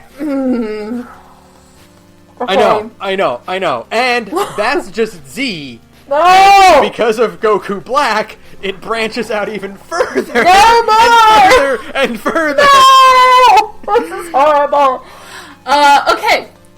So then, shit. So the Trunks that came back originally, the one that diced up Frieza, right? It was the coolest thing in the universe. That Trunks, he gives Goku the medicine, he's like, peace, I'm out, and he leaves, right? Yeah. He goes back to his timeline. Yes. He kills the androids now? No, not yet. He goes back to his timeline. Because the androids in his timeline were still fucking things up, right? I'm not crazy. Yes, they're still around. Right. What Trunks does is he gives Goku the medicine, he's like, peace, I'm out. He goes back to his timeline, where it's just him and Bulma. He trains for a little bit, then goes back 3 years later to help the Z Fighters fight the androids in their timeline. Right. And there, he goes to the hyperbolic time train with Vegeta. He gets really strong. He accesses a new form of Super Saiyan. Then, after the end of the Cell art saga, he goes back to his timeline again and kills the androids then. Okay. And because he's so much stronger now, he can kill his Cell when his Cell hatches. Okay. Oh my god. I know. I don't like it, Ben. The only important thing you need to realize now is that the only two timelines you need to pay attention to are our timeline, which is the one where everyone banded together and they beat Cell and they went on to fight Boo. Right. And the Future Trunks timeline, which is where Future Trunks is hanging out. Right. That's all that matters. Okay. The timeline where Cell came from doesn't matter because everyone's dead in that timeline. Yeah, okay. And like any other branching point doesn't matter because we don't focus on them. So is the Trunks that's in Xenoverse, that's like Future Trunks? That's Future Trunks because he got arrested for screwing up timelines by the Time Patrol. And they're like, you can't do that. Now you gotta fix timelines, motherfucker. That actually sounds pretty great. So are the Xenoverse games like a JRPG or something? They're a fighting game, but but they have like a very intensive story mode. Like they're like the arena fights. They're kind of like, I don't know if you played the Tenkaichi Budokai games where it's like a 3D open environment that you fly around in. It's a lot like that, and I'm kind of tempted to actually get Xenoverse just because like even though it's going to be objectively worse than Fighter Z, it's still got like a lot of fun, wacky DBZ bullshit in it. Right. Now, see, because the plot you described to me, I was like, oh, that would make, because, like, I don't know, like a DB RPG? There are a few, actually. Are there really? There's a couple of handheld ones. I know there's one for the Game Boy Color, actually, that follows Goku and Dragon Ball. Oh, okay.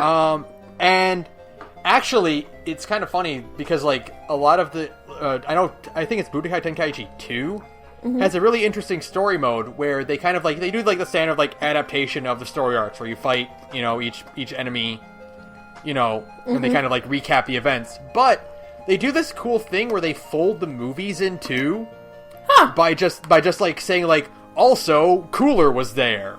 Oh, like they do the thing where like after they get back from Namek, like they fight Cooler and like they incorporate that into there, or they do the thing where. Because Trunks, one of the movies has Trunks getting a sword. Right. And it's kind of like, it's hinted it's supposed to be future Trunks' sword, and like, Kid Trunks gets this cool sword that he will become future Trunks, but like, it doesn't work that way because they're alternate timelines. Right. But, because you can only play as future Trunks when he's a teenager, the Budokai Tenkaichi 2, when they get to the GT stuff, they just turn future Trunks into regular timeline Trunks. Huh. So, like, it's just like they just use the same character, like, model, or like the character in the roster to represent GT Trunks. Huh, okay. That's interesting. Yeah, so it's just cool little, like, I was like, that's pretty neat. That's a nice way to, like, incorporate, work them into the story. The time is still right for a DB RPG, though. Oh yeah, for sure. I would love one, because that would be the raddest thing in the universe. I don't know how you'd make it work, but I'd play the shit out of it. Well, I mean, like, it's actually, you do pretty easy. You just kind of have to, like, you have to, like, expand on a lot of things. Like, for instance, for the Frieza saga, like, you just fight Frieza's minions on Namek. Like, your overworld map, your random encounter battles are Frieza's minions. It'd be cool to just have, like a I don't know, like, the plot of Xenoverse, to me, sounds like the ideal RPG plot, but maybe it's just because it sounds like Chrono Trigger. And it is really interesting, and, like, I would kind of want to, like, pick it up just to, like, see what the story mode is all about, and, like, just, it'd be interesting to, like, take a look at. Right. There's a lot of Dragon Ball Z, if you haven't noticed. Like, I'm hearing all of this, and I'm like, my head, there's so much. There's so much content in DBZ that it's a little baffling sometimes, and I'm just like, all of these movies. Isn't there, like, an OVA or, like, a movie for Future Trunks? Yes, there is. That has, like, that has, like, the badass future Gohan in it. Yes, it's one of the best. Like that. Yeah, I want to watch that really badly. Oh, the History of Trunks is fucking amazing. Okay, yeah, I always wanted to watch that one. It's so fucking, like, dark and, like, intense. Yeah, because, like, everybody dies. Like, it sounds awesome. Everyone's dead. Gohan's this badass nomad who lives in the mountains. Sounds so He gets rad. his arm cut off. It's awesome. Everything's horrible. It's awesome. But it's okay. They fix it in the regular timeline. It's cool. Kind of. But again, like, Future Trunks' timeline is just, like, permanently fucked, right? Oh, yeah. It's absolutely fucked. And Do we Goku Black makes it worse. Okay! So then... so we do get to see more of, like, Future Trunks' timeline? Yes, because like, the whole... With the whole Goku Black thing? Yeah, the whole crux of the Goku Black thing, and, like, kind of why it was a big surprise is, like, holy shit, we're in Future Trunks' timeline now. Okay. That's the part I didn't get. Okay. Yeah, like, Goku Black goes to Future Trunks' timeline, and, like, Future Trunks has to escape to our timeline, and Goku Black follows him. Or maybe he chases Goku Black into our timeline, I'm not sure. But, yeah, that's, like, the whole crux of it, is, like, when we first saw the shots of it, it's like, holy shit, it's Future Trunks. He's back. Holy shit, Goku is evil. How is Goku alive and also evil? What's going on here? See, Ben, that sounds really cool. It's actually, like, from what I've seen so far, it's actually, like, really, really cool looking. I'm really mad I'm really angry that you're selling me on Super. Alright, so here, I'm gonna try to sell you a little bit harder on it. Mm-hmm. From what I've seen of Super so far, Super is half fucking cool DBZ fights and half sitcom. Yes. Like, because it's like Goku and Vegeta training with Lord Beerus, and, like, who the fuck is Beerus? Okay, Beerus is the god of destruction. Oh, fine. Cool. Just drop that casually. Whatever. Get fucked. His job is to blow up planets.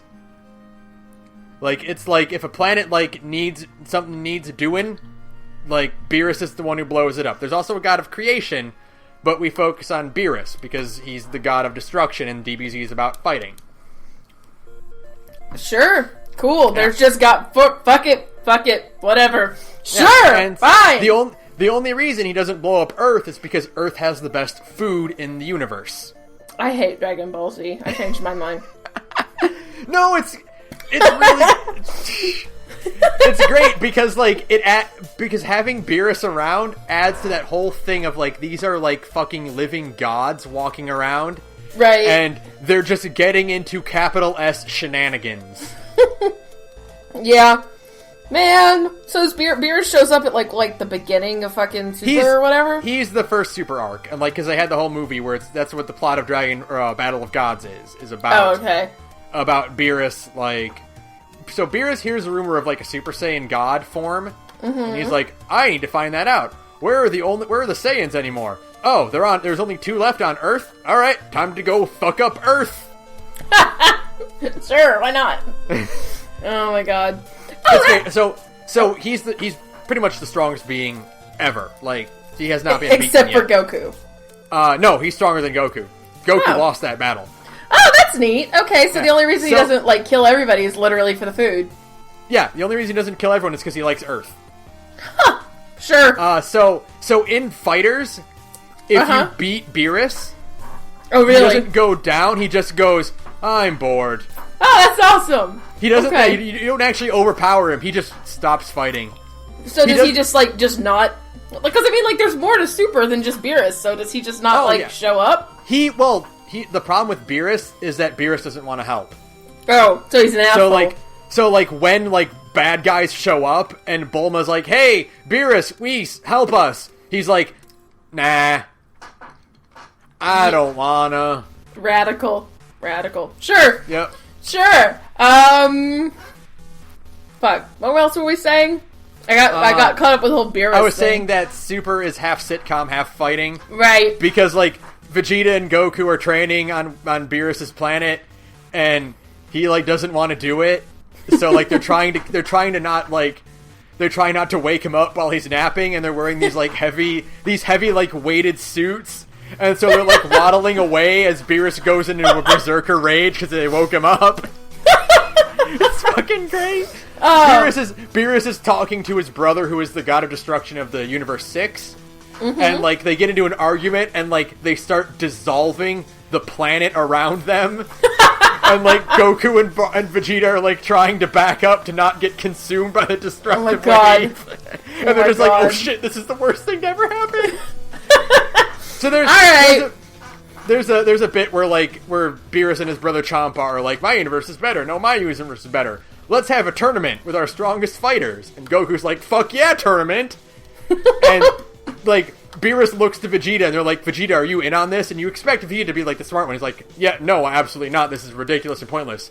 And then Vegeta's like, "I want to fight strong dudes from another dimension. That sounds super rad." God damn it. DBC. DBC.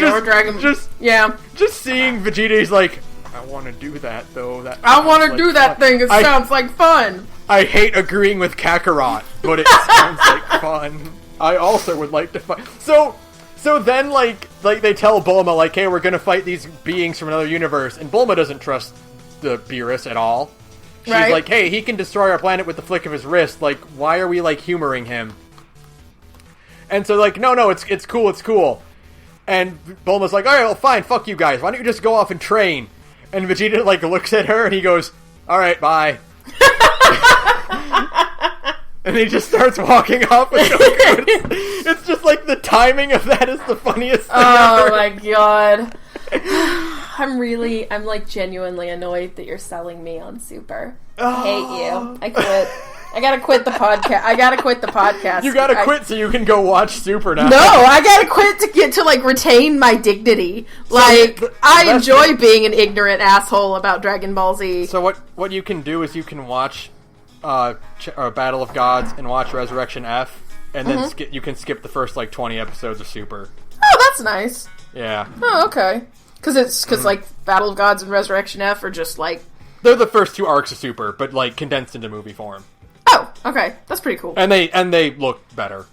Right, because it's movie animation. Right, movie animation.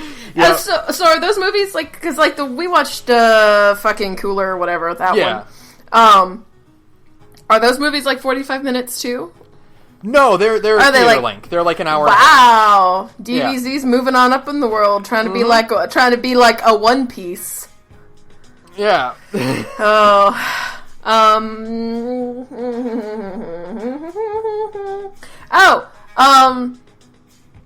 no, this is just a stupid question. But I always wondered it when I was a kid. And this is, like, the dumbest question ever, but, you know, whatever. I'm here to help. Thanks. What's up with, like, okay, so, like, Earth in DBZ and Dragon Ball, right? Mm-hmm. Like, is there any, like canonical reason why it's so different? Or is it just, like, different universe, Earth, but not? It's like, just fantasy Earth. Okay. You know, because Dragon Ball was originally Journey to the West, right? Right. So they have monsters and stuff in Journey to the West, so that's just... They have monster people and, like, magic and stuff. But I guess the question that I always had as a kid, and I guess I could have just researched this on my own, but do, like, countries and shit that, as we know them, they don't exist? No, it's just a whole different Earth. Okay. Because Like, when they call it Earth, you get a little, like... you're like, wait, huh? But, okay. Yeah, you occasionally, like, in the dub or, like, in, like, the early manga, like, they'd mention, like, real-world countries and whatnot. Mm-hmm. But, like, that was just, like, taking liberties and stuff. But, like, yeah, no, okay. it's just a weird old fantasy, alternate reality magic Earth, you know, like Middle Earth or whatever. Right. Yeah, that makes sense. I was just kind of curious. I was just like, that's like one of those things that when you hear it as a kid, you go like, wait a second. But then you grow up. Yeah. And then last but not least, this is a continuation of the Twitter fight, but it has to be said, seriously, fuck you, Bug Cell is gross. No, not Bug Cell, not Imperfect Cell, Perfect Cell. Well, he still sucks too! No, he does not! He sucks! He's got this perfect, like combination of masculine handsomeness and, like, monstrous, like, form. He looks like a cockroach. Well, yeah, because he's a big bug man, but, like, he's got that handsome face, and he's got, like, this like, armored physique. He's, like, this... He's also, like, super tall and imposing, but not in, like, a monstrous way, like, you know, like Form 3 Frieza or whatever. Right. Like, but he's like... And I kind of, like, really first started noticing this, like, kind of, like, tooling around with him in Fighters. Mm-hmm.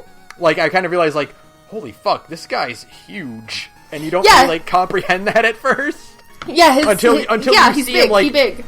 Until you see him, like, in a side-by-side with, you know, with, like, Frieza or Goku or something.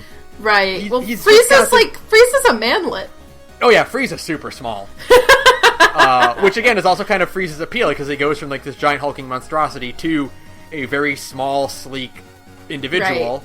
Right. And Toriyama is amazing at designing characters who have to be monsters or aliens or whatever. That's his fucking bread and butter, is designing weird things. Is cool monster things. I played Chrono Trigger. Yeah, holy shit. Like, and it's great because, like, playing Fighters and, like, seeing Cell and Frieza yell at each other over things, you're just struck with, like, these are both really great designs. Well, yeah, but...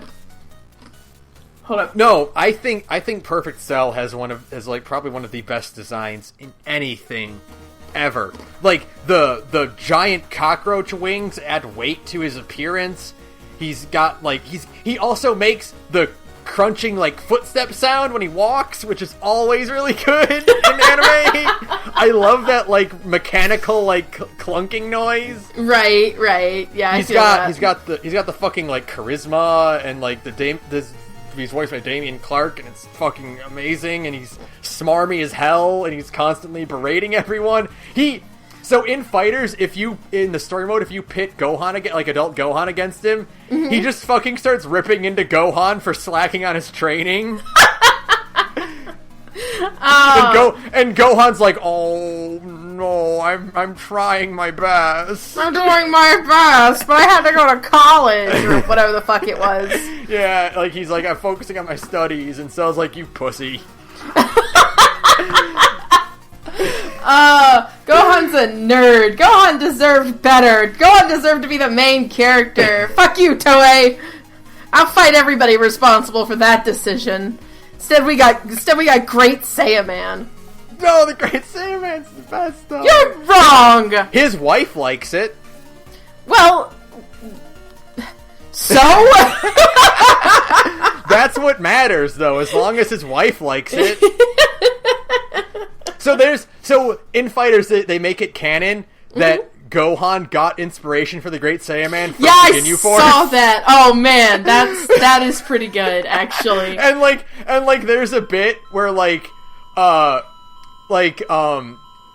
and Goku are talking, and it's they're like, man, it'd be great if we could fuse together and get stronger. And Gohan's like, yeah, I've always wanted to try the poses and stuff, go into the fusion dance. And then Piccolo hears that, and he's like, all right, you really are Goku's kid then. Okay, yep. Piccolo is the other best character in DBZ. He's like... I love how Piccolo just keeps getting relegated to babysitter status. Yeah, because he's the best granddad ever. If anyone's dad is not around for any reason, it falls on Piccolo to watch the children. I love it. Piccolo is the best. He had to put up with Goten and Trunks while they were learning the fusion dance. He babysits Pan. There's an adorable bit in Super where he has where Goku and Chi-Chi have to stay at Gohan's house for a weekend. Mm-hmm. And so Piccolo's going over how to take care of Pan as a baby. Aww. And he's going over this whole list of things Pan likes. I told you, Piccolo's the best grandpa ever. And so there's a point where he walks away, he's like, I'm done babysitting. I'm gonna leave, go back to my mountain. And then he gets halfway down the block, and he turns around to start talking more about what Pan likes to do. He's like, let me just do it, okay? I'm better at you. I'm better than you at it. That's amazing. Piccolo is the best. So the best thing I've learned, anyways, from when we watched fucking Cooler movie, which one it was called. I'll remember it some boy. Yeah. We watched Revenge of Cooler, and the other one is Cooler's Return. Yeah, because they both use our names. It sucks. Thanks, guys. The point is that, Piccolo in canon and Piccolo in DBZ Abridged are the same person. They pretty much are the same person. There's not a lot of liberties taken there, and I think that's great. Mm-hmm. I don't know. I just most of my interactions with DBZ are either things I remember as a kid or the Abridged series. And the Abridged series made it 100% fact that Vegeta and Piccolo are the best characters in the series. They start, if you watch Abridged and you only have your memories of Z to go off of, they really start to meld together and you forget what is technically canon and what is not canon. Right, exactly. It's great. You're like, wait, no, that's actually not how that worked. Oh, yeah. Honestly, the thing about DBZ Abridged, and not to, gush about Abridged too much, but DBZ Abridged rules. I mean, I'm, really far behind on it, but whatever. Is that, it's, a really good Abridged series understands that you should still leave, all the cool shit in. Mm-hmm. And, that's what Abridged does, is that it does, it's still cool. Well, here's what's really unique about DBZ Abridged, and I think that's kind of compared to Yu-Gi-Oh! Abridged or Naruto Abridged, where it's no offense to Little Kuribo because he became a fan of it afterwards, right? But the Team 4-Star are all legit major super fans of DBZ before they did Abridged, right? Yeah, of course. Masako X does an analysis show on YouTube. Really? A straight up legit analysis, he has a topic and he talks about that topic, and Kaiser Neko, if you watch his episode breakdowns, he uses the Japanese pronunciation of characters instead of because that's what he wants to do, and they do it, they do the American pronunciations for the Abridged because it's for a specific audience, but yeah, you can hear him use, he never refers to Tien as, he always refers to Tenshinhan. Right. And stuff like that. It's, and he pronounces Goku like you would in Japan, with the emphasis on the U. Right. Huh. It's great. And it's so there are all these major dedicated fans beforehand, and that really helps make Abridged stand out. Yeah, because it kind of, it's never how to put it. It's having fun with it without making fun of it. It's having fun with the series, but it never outright mocks it. It just kind of, trims, it does that. It trims it down and makes it more digestible. And stuff. And actually, it's funny, Kaiser Neko, expressed on Twitter, a while ago, he's they kind of regret going so hard on the Goku being a bad father thing, because like it's affecting like what they want to do with the show. Like they went too far with it. Now they can't really roll it back anymore. Like, and they because the joke is like canon, like finger quotes canon now. Like they can't like rework. Like it's hard to rework it and work like stuff they wanted to put in. Yeah.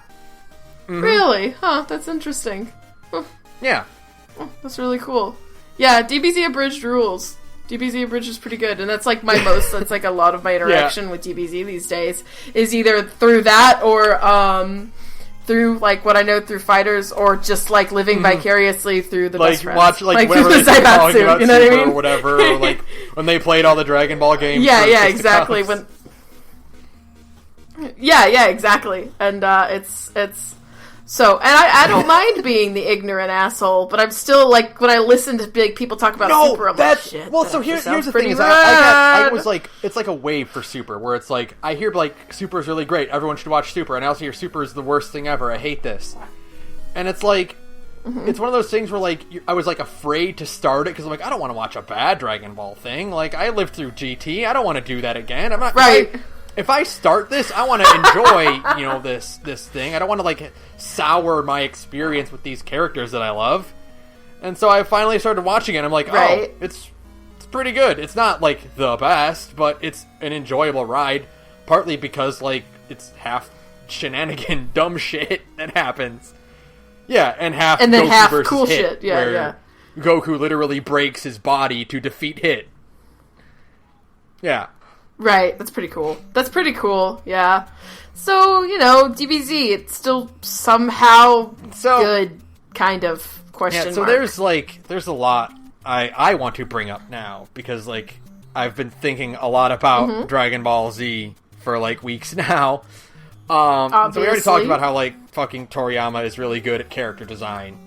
Like, he fucking excels at it. Right. And you could tell, like, around the Buu Saga, when he started losing steam with a lot of his designs and stuff, like, there's a lot of forms of Buu that are kind of lazy, but, like, overall, like, Cell, the androids, all of Frieza's minions, even, they all look, like, really unique and good. He's great at that kind of thing.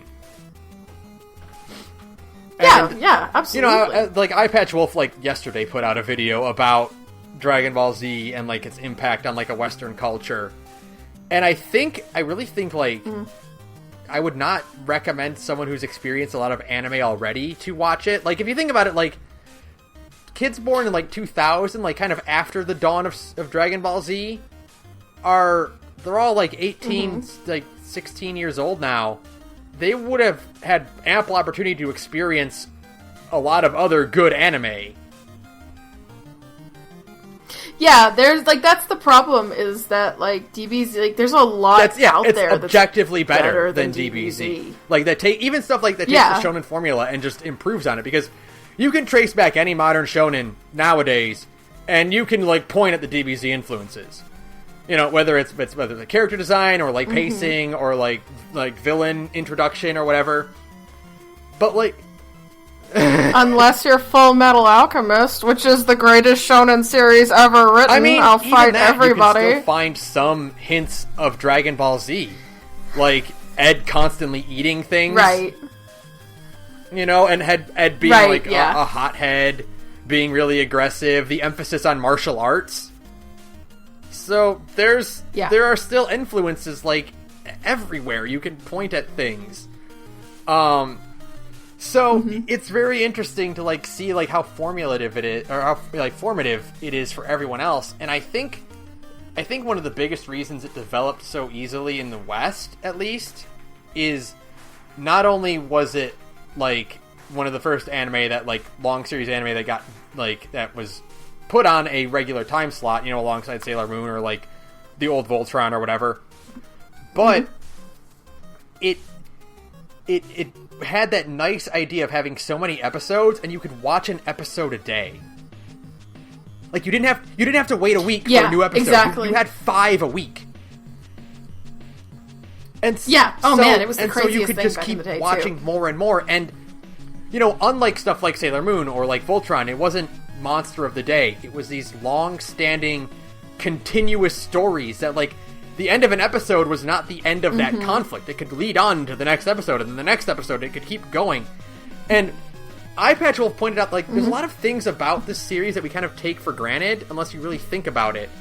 Which is, can you think of another villain that has a body count as high as Frieza or Cell?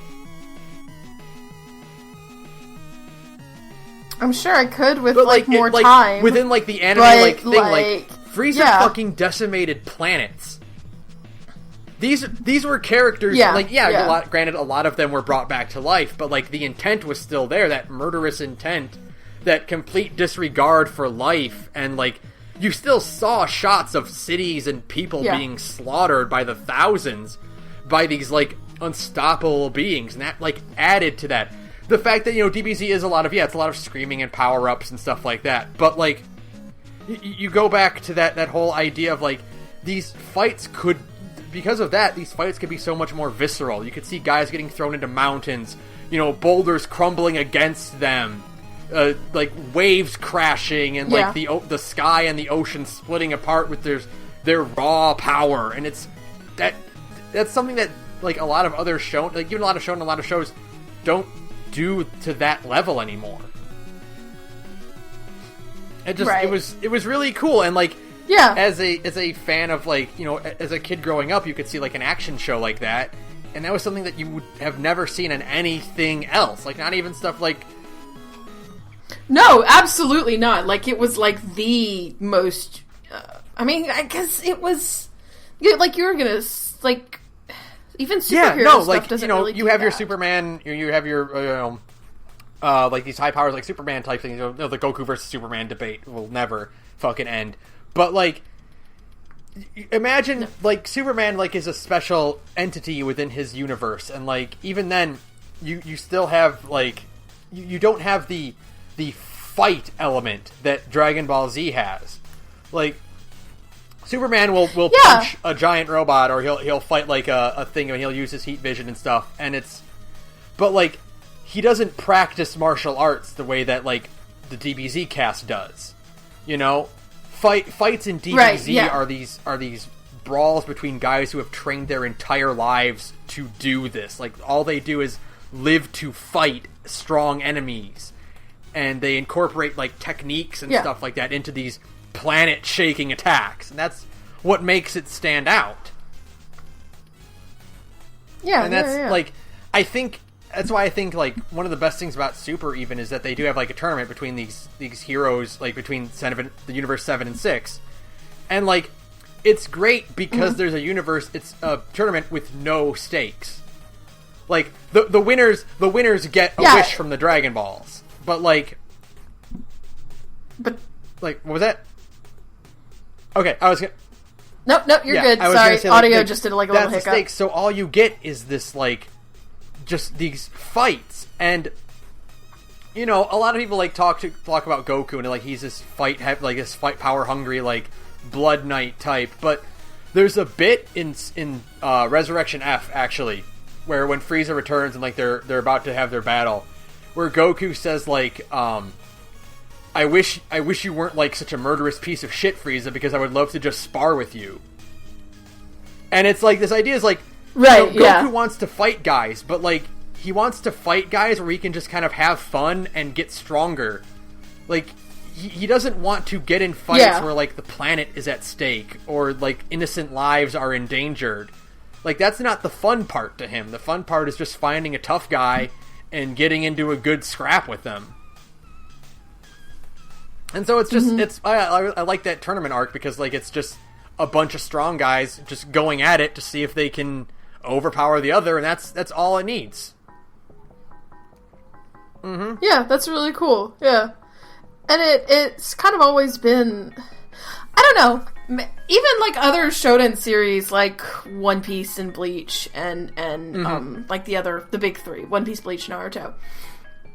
They never had, and I guess it was their way, obviously, of differentiating themselves from DBZ, but none of them really focus on, like, the fights to the extent that DBZ did. I mean, DBZ is strictly, basically 100% with the occasional, like, jokey joke filler shit. It is about fighting. All like, of it's these not about anything are else. Training for the next battle. Like, they're Goku and Vegeta live to fight. It's literally in their blood that their top priority is to fight guys. Right, and so, yes, so everything is... And everything is and that's for cool, that purpose. And it's really, really interesting because, like, also if you think about it, we in the West, we didn't get the adventure part of the story. Not until years later. We started at Z. Right. That's really weird when you think about it, too. Like, our introduction to these characters was, like, with Raditz, and... for some reason, we still kind of, like, accepted it. Like, we saw Goku, we saw, like Nappa versus Vegeta was our introduction to guys like Tien and Yamcha and Chaozu, and it's like... right. Who are these guys that are just showing up to fight? Like, but we rolled with it. And we still felt, like, the emotional impact when all these characters started dying. Like... right. I guess because, like, at that time, I mean, like, that was really unique, to have characters just kind of being killed off, like, at least that I can think of when I was a kid. I had never seen anything like DBZ before, where characters were just kind of killed off, and it was like, oh, shit, that's actually pretty intense and crazy. Like, because at that time we were still in the whole, like, censor children from violence I can thing, actually blah, blah, remember, blah, like, the very first thing I ever saw of Dragon Ball Z when I was very, very, very little. And it was the episode where Goku shows up to fight Nappa. And because I remember that shot of Goku, like, up against this giant, imposing, muscular guy, like, this giant of a man. And this relatively scrawny guy just speeds up and gut punches him, and he goes down. And I'm like, what is this? Because I was like 6 or 7, I had never seen anything like that. The action shows I would watch back then were like Ninja Turtles or maybe even Samurai Pizza Cats, or like, you never see anything that's just like two guys just fucking fighting like that. Yeah. And I think kind of the weird thing is that for a lot of people, at least in my mind, in my memories, like, genuine action show, DBZ is like the first.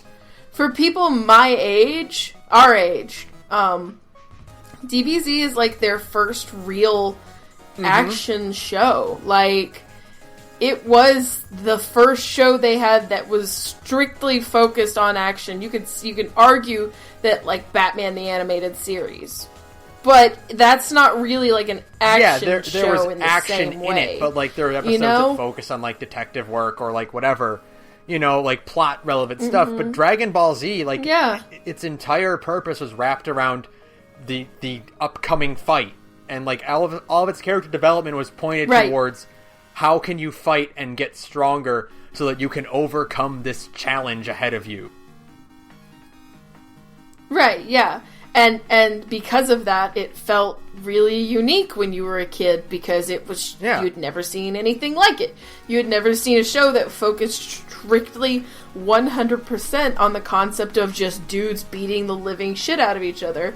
And I guess that was what made it unique. I mean, like, there's a reason why like DBZ and Sailor Moon were the two first shows that were kind of introduced to like, Transformers and stuff like that started their lives as Japanese shows, but those are still just basically even stuff commercials. like Voltron or Speed Racer were so radically different from what their original intent was. Like Voltron is a combination of 3 other series that they just got the footage of and they just kind of pasted it together.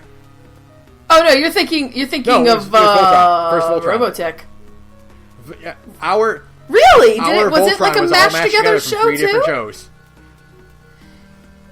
Because Robotech was the same way. Robotech is a mashup of Macross and two other I think lesser what it was is anime. there's like 3 different versions of Voltron, and they just mashed them into one season, basically. Really? Yeah. So, Wow, Robotech was I didn't fused know together that. from Wow, the that's parts rad. of various different things. But, like, you know, you even think of stuff like fucking, like, Mighty Morphin Power Rangers or stuff like that around that time, or, like, Ninja Turtles, which are still focused more on, like, they were focused so, like, much less on the combat within them. Right.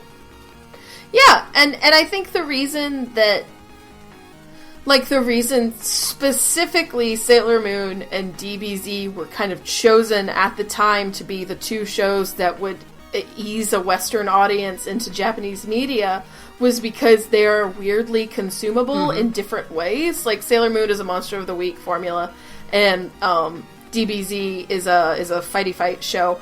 But because of that, because DBZ is strictly about fighting, and because Sailor Moon is a Monster of the Week, and also because both shows had an absolutely massive episode backlog by the time they came to America, so they could do the whole air episodes every single day kind of thing, and you would get a new episode every day. Yeah, before they had to start over from the beginning. And that was the other nice thing about it, is that once they ran out of episodes, they just start over from episode 1. So if you did miss a chunk of it for whatever reason, you had a chance to get caught up again. Mm-hmm. But the cool thing is that because DBZ is so fight-oriented in episodes, I mean, there's just whole episodes that are just people fighting and people reacting to the fighting. Like, that's whole episodes of Dragon Ball Z.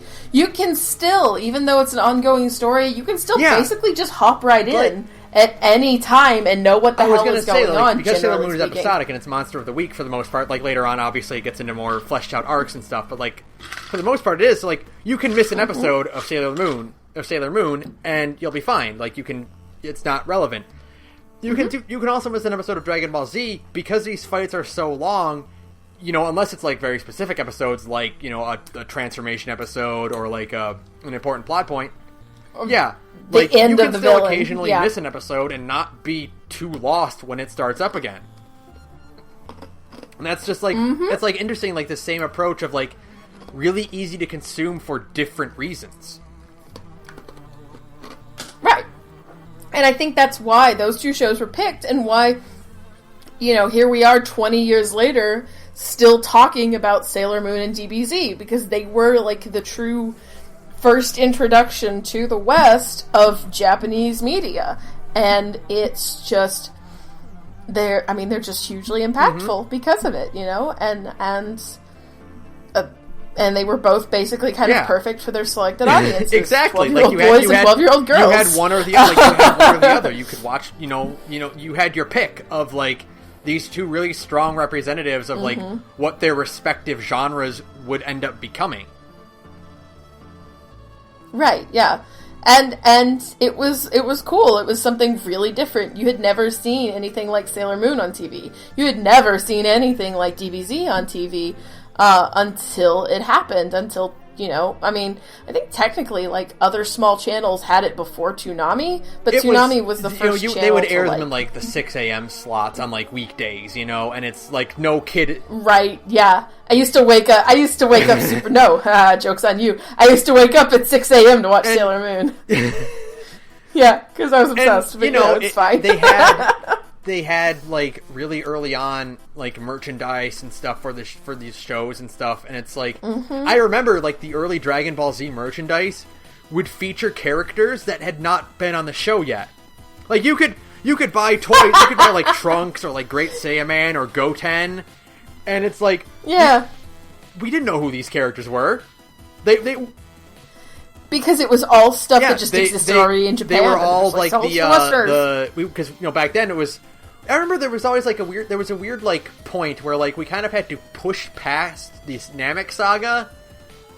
Like, I remember, like, they aired, like, the entirety of the Namek saga, I think, like, twice before we started getting into Android stuff.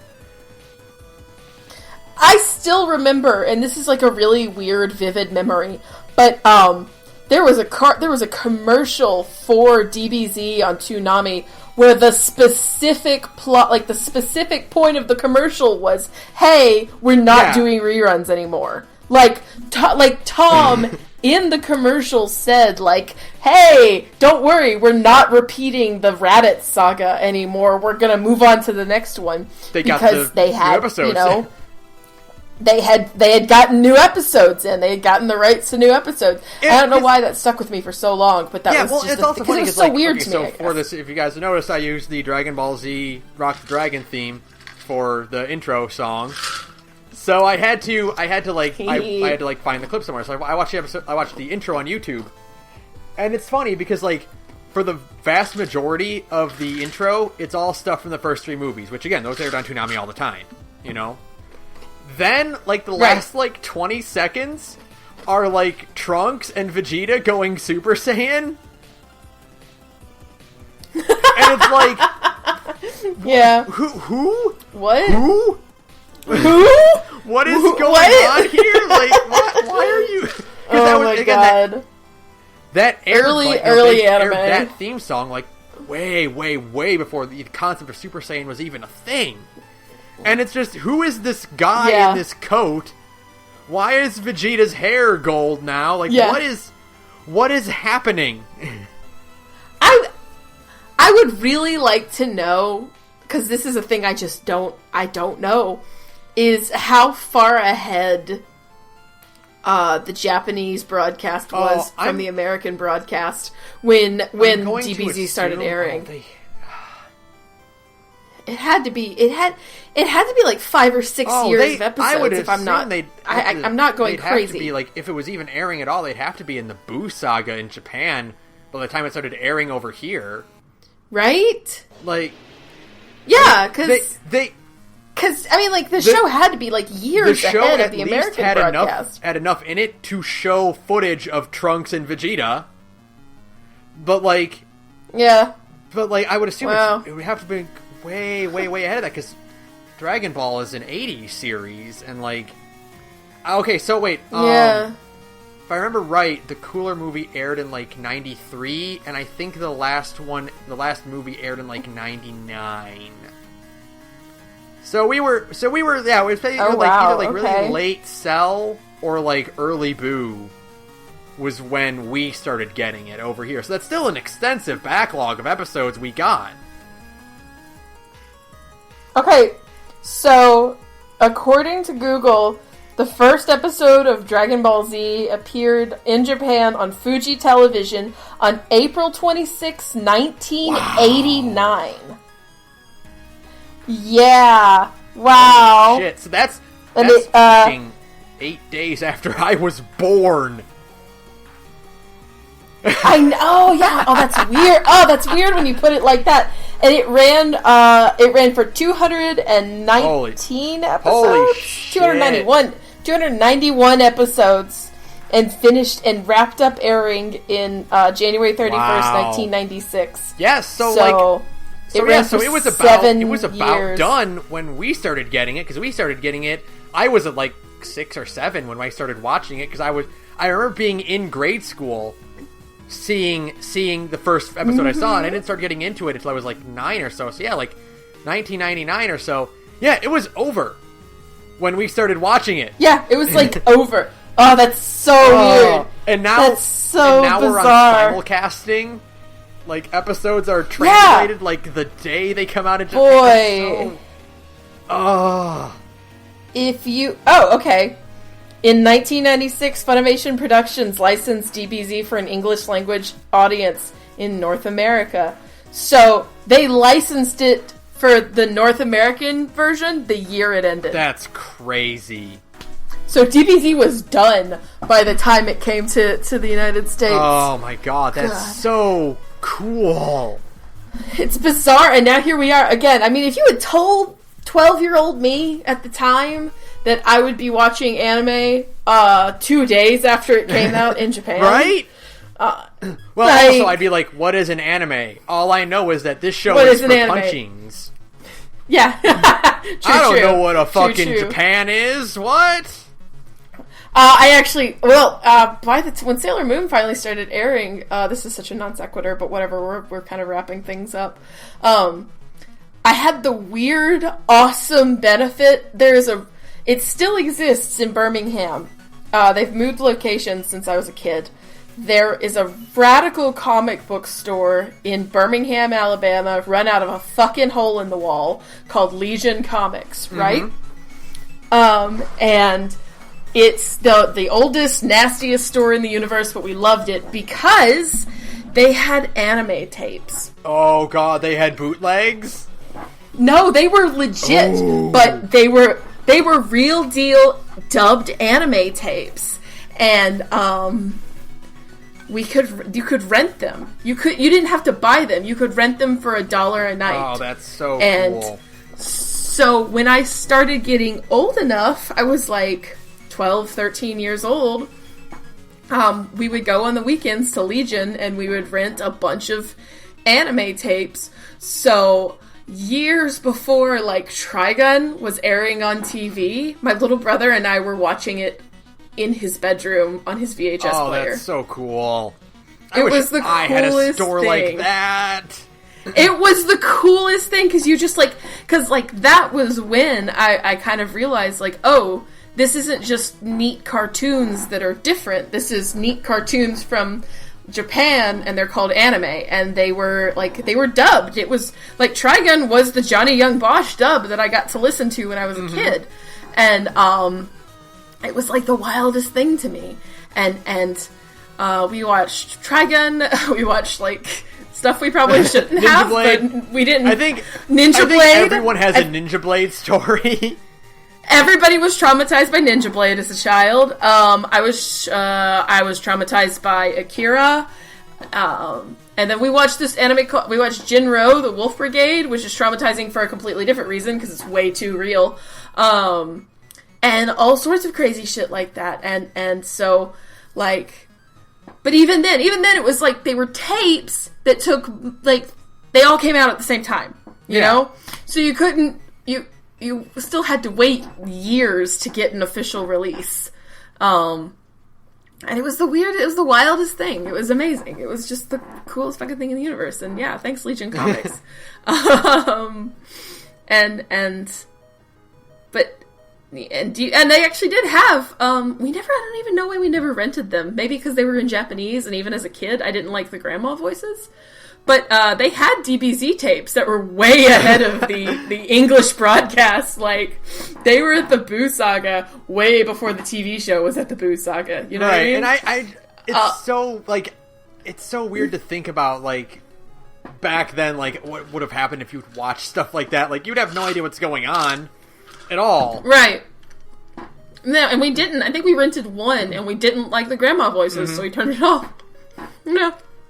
And those were bootlegs. Those were I'll sure bet, bootlegs. yeah, for sure. Yeah, like, they probably shouldn't have been renting those, and I'm sorry. I'm sorry, Pete. If that gets you in trouble, forgive me. I just remember, like, when we started buying, like, the action figures, my friend and I would, like, wonder who these characters were. Like, because, like, the Great Saiyaman was not referred to as Gohan on his action figure. And we're like, so who is this Great Saiyaman? Is he, like, some kind of, like, mystic, like, alien type character? Like, what? It's just Gohan being a goon. What is his deal? Like, is he like a mystic sage? Like, does he train, like, Goten or whatever? like, is he gonna fight Goku? What's happening? And it's like, oh, it's just Gohan being a doof. So awesome.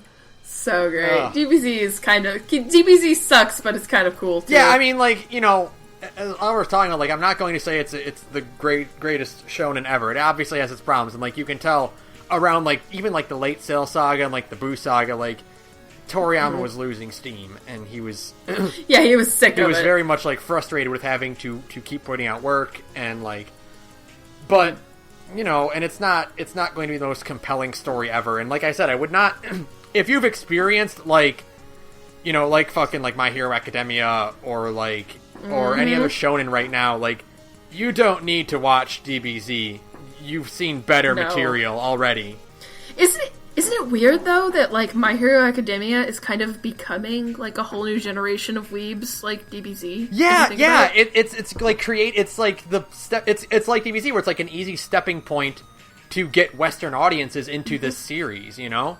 Yeah, because Hiroaka is huge. Mm-hmm. Like, I didn't realize how big Hiroaka was, and I don't, something, just, like, I saw something on the internet that kind of, like, made it click with me. Like, holy shit, Hiroaka is, like, big? Yeah. Oh, yeah, it's extremely popular. Yeah! Like, it's very much, it's a phenomenon now.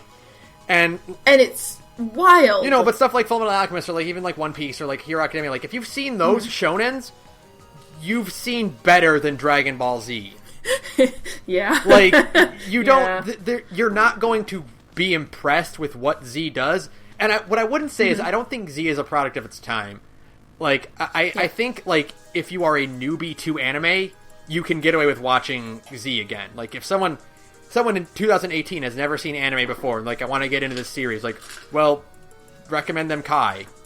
Like, it's a good series, but, like, once you branch out to more modern shonen that, like, were influenced by it, and took that influence and branched into something new with it, you can't really go back to the originator and still be, like, impressed with it. Right, yeah. But, so, it's... You know, it very much is like Goku passing the torch on to Gohan. Like... Yeah. And it's... But at the same time, like, it still has its weird charm, and it still has some really good-ass character design. I wouldn't turn it off. Someone who's, like, trying to watch it, like, oh, I want to see this out, I'd say go for it. But I would not give it to someone who is looking for a good anime.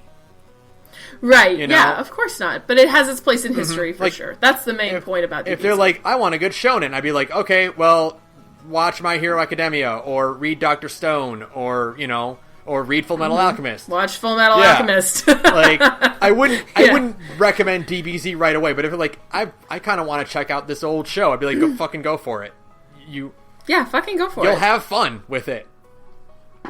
It's fun. It's stupid, but it's fun. It has cool character designs. It still has some neat moments in fights. It's DBZ. You know, it's like history. It's kind of like a history assignment after a certain point. The original Sailor Moon isn't that great either, unless you try.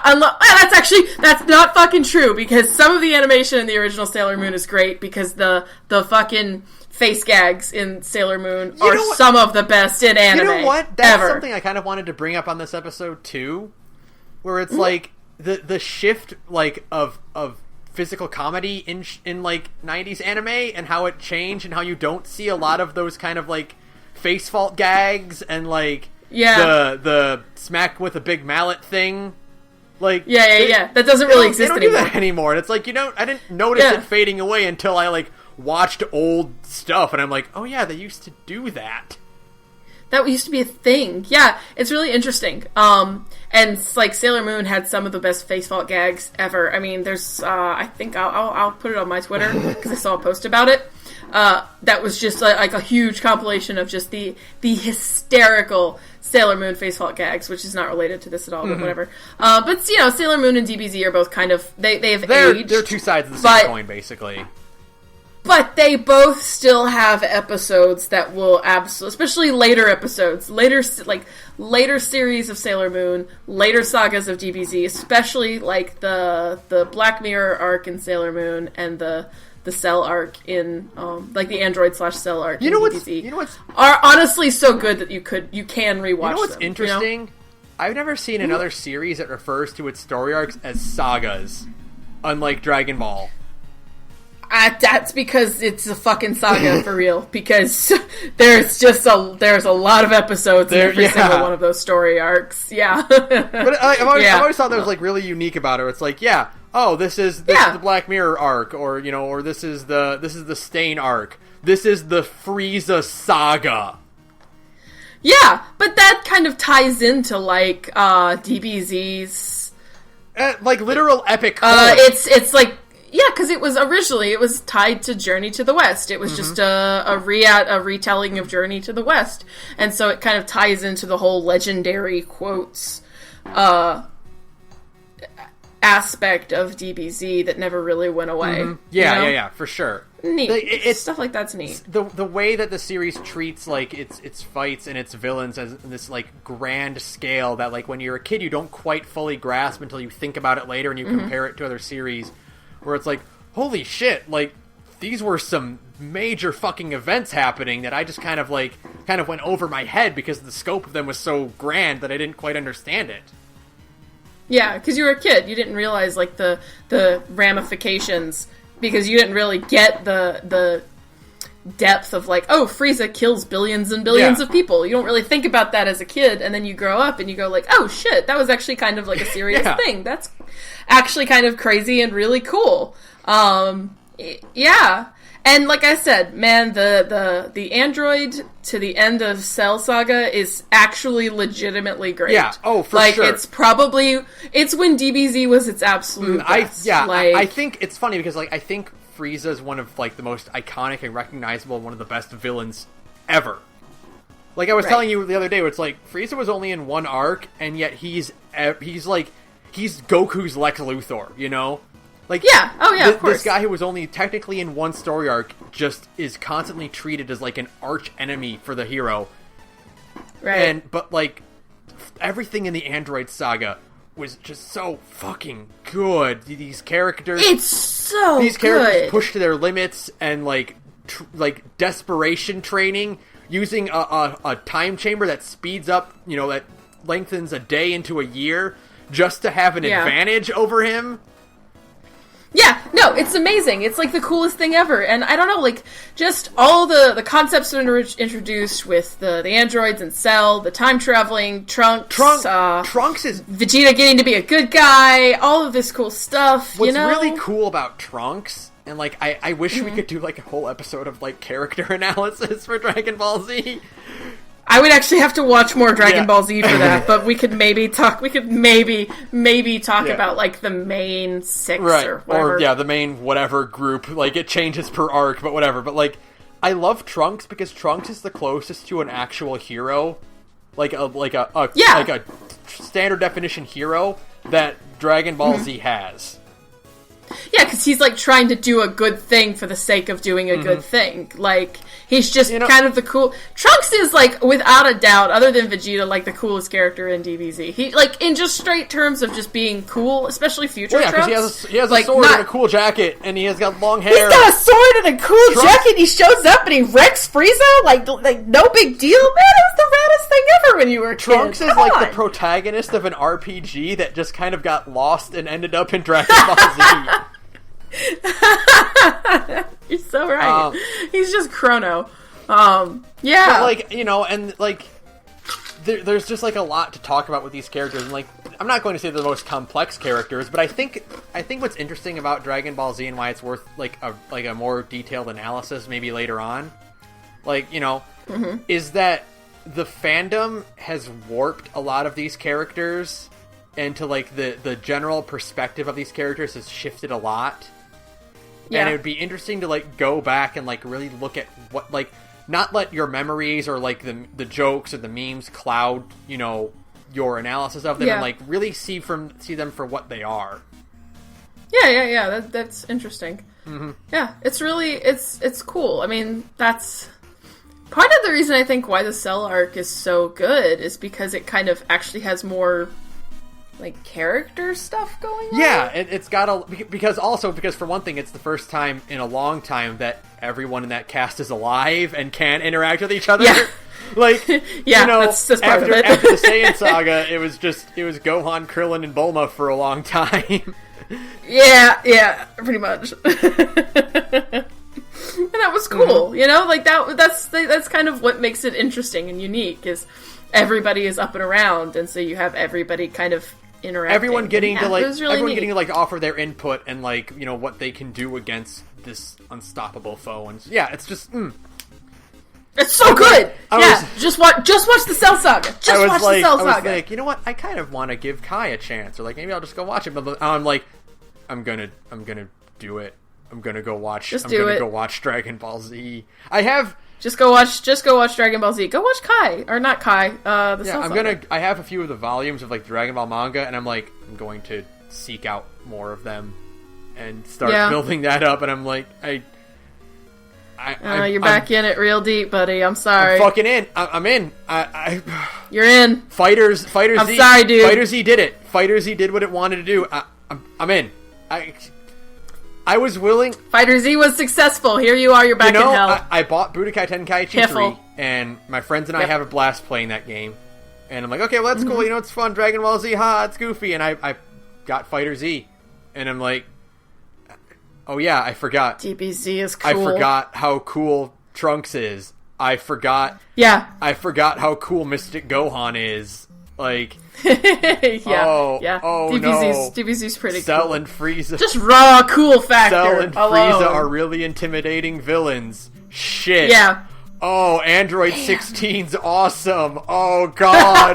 No, it's happening. The Android 16 dunking them meme is the best thing on the internet. Fight me. I cannot wait for Android 16 to dunk more people in DLC. Dunk Broly! Do it! We're just gonna dunk Broly right into the trash where he belongs. Yeah! It's gonna be great. We've talked about Dragon Ball Z for 2 hours and 10 minutes. We should probably wrap it up, my dude. I know. I know. It's good. It's like building up. It's like, not. I thought this would like get a lot of it out, and a lot of it is out. No. But there's still like a little bit that's like keeps rising, and I'm like, no, we have to stop. Suppress your power level. This is the DBZ episode. I have to hold back my energy. I can't unleash all my strength at once. You would destroy the planet if you did. Come on. Oh, God. Fucking DBZ. God damn it. God damn it. God fucking. DBZ's pretty cool, even though it's kind of dumb too. DBZ man. is really cool. It'll never That's what it is. Be cool. It's just cool.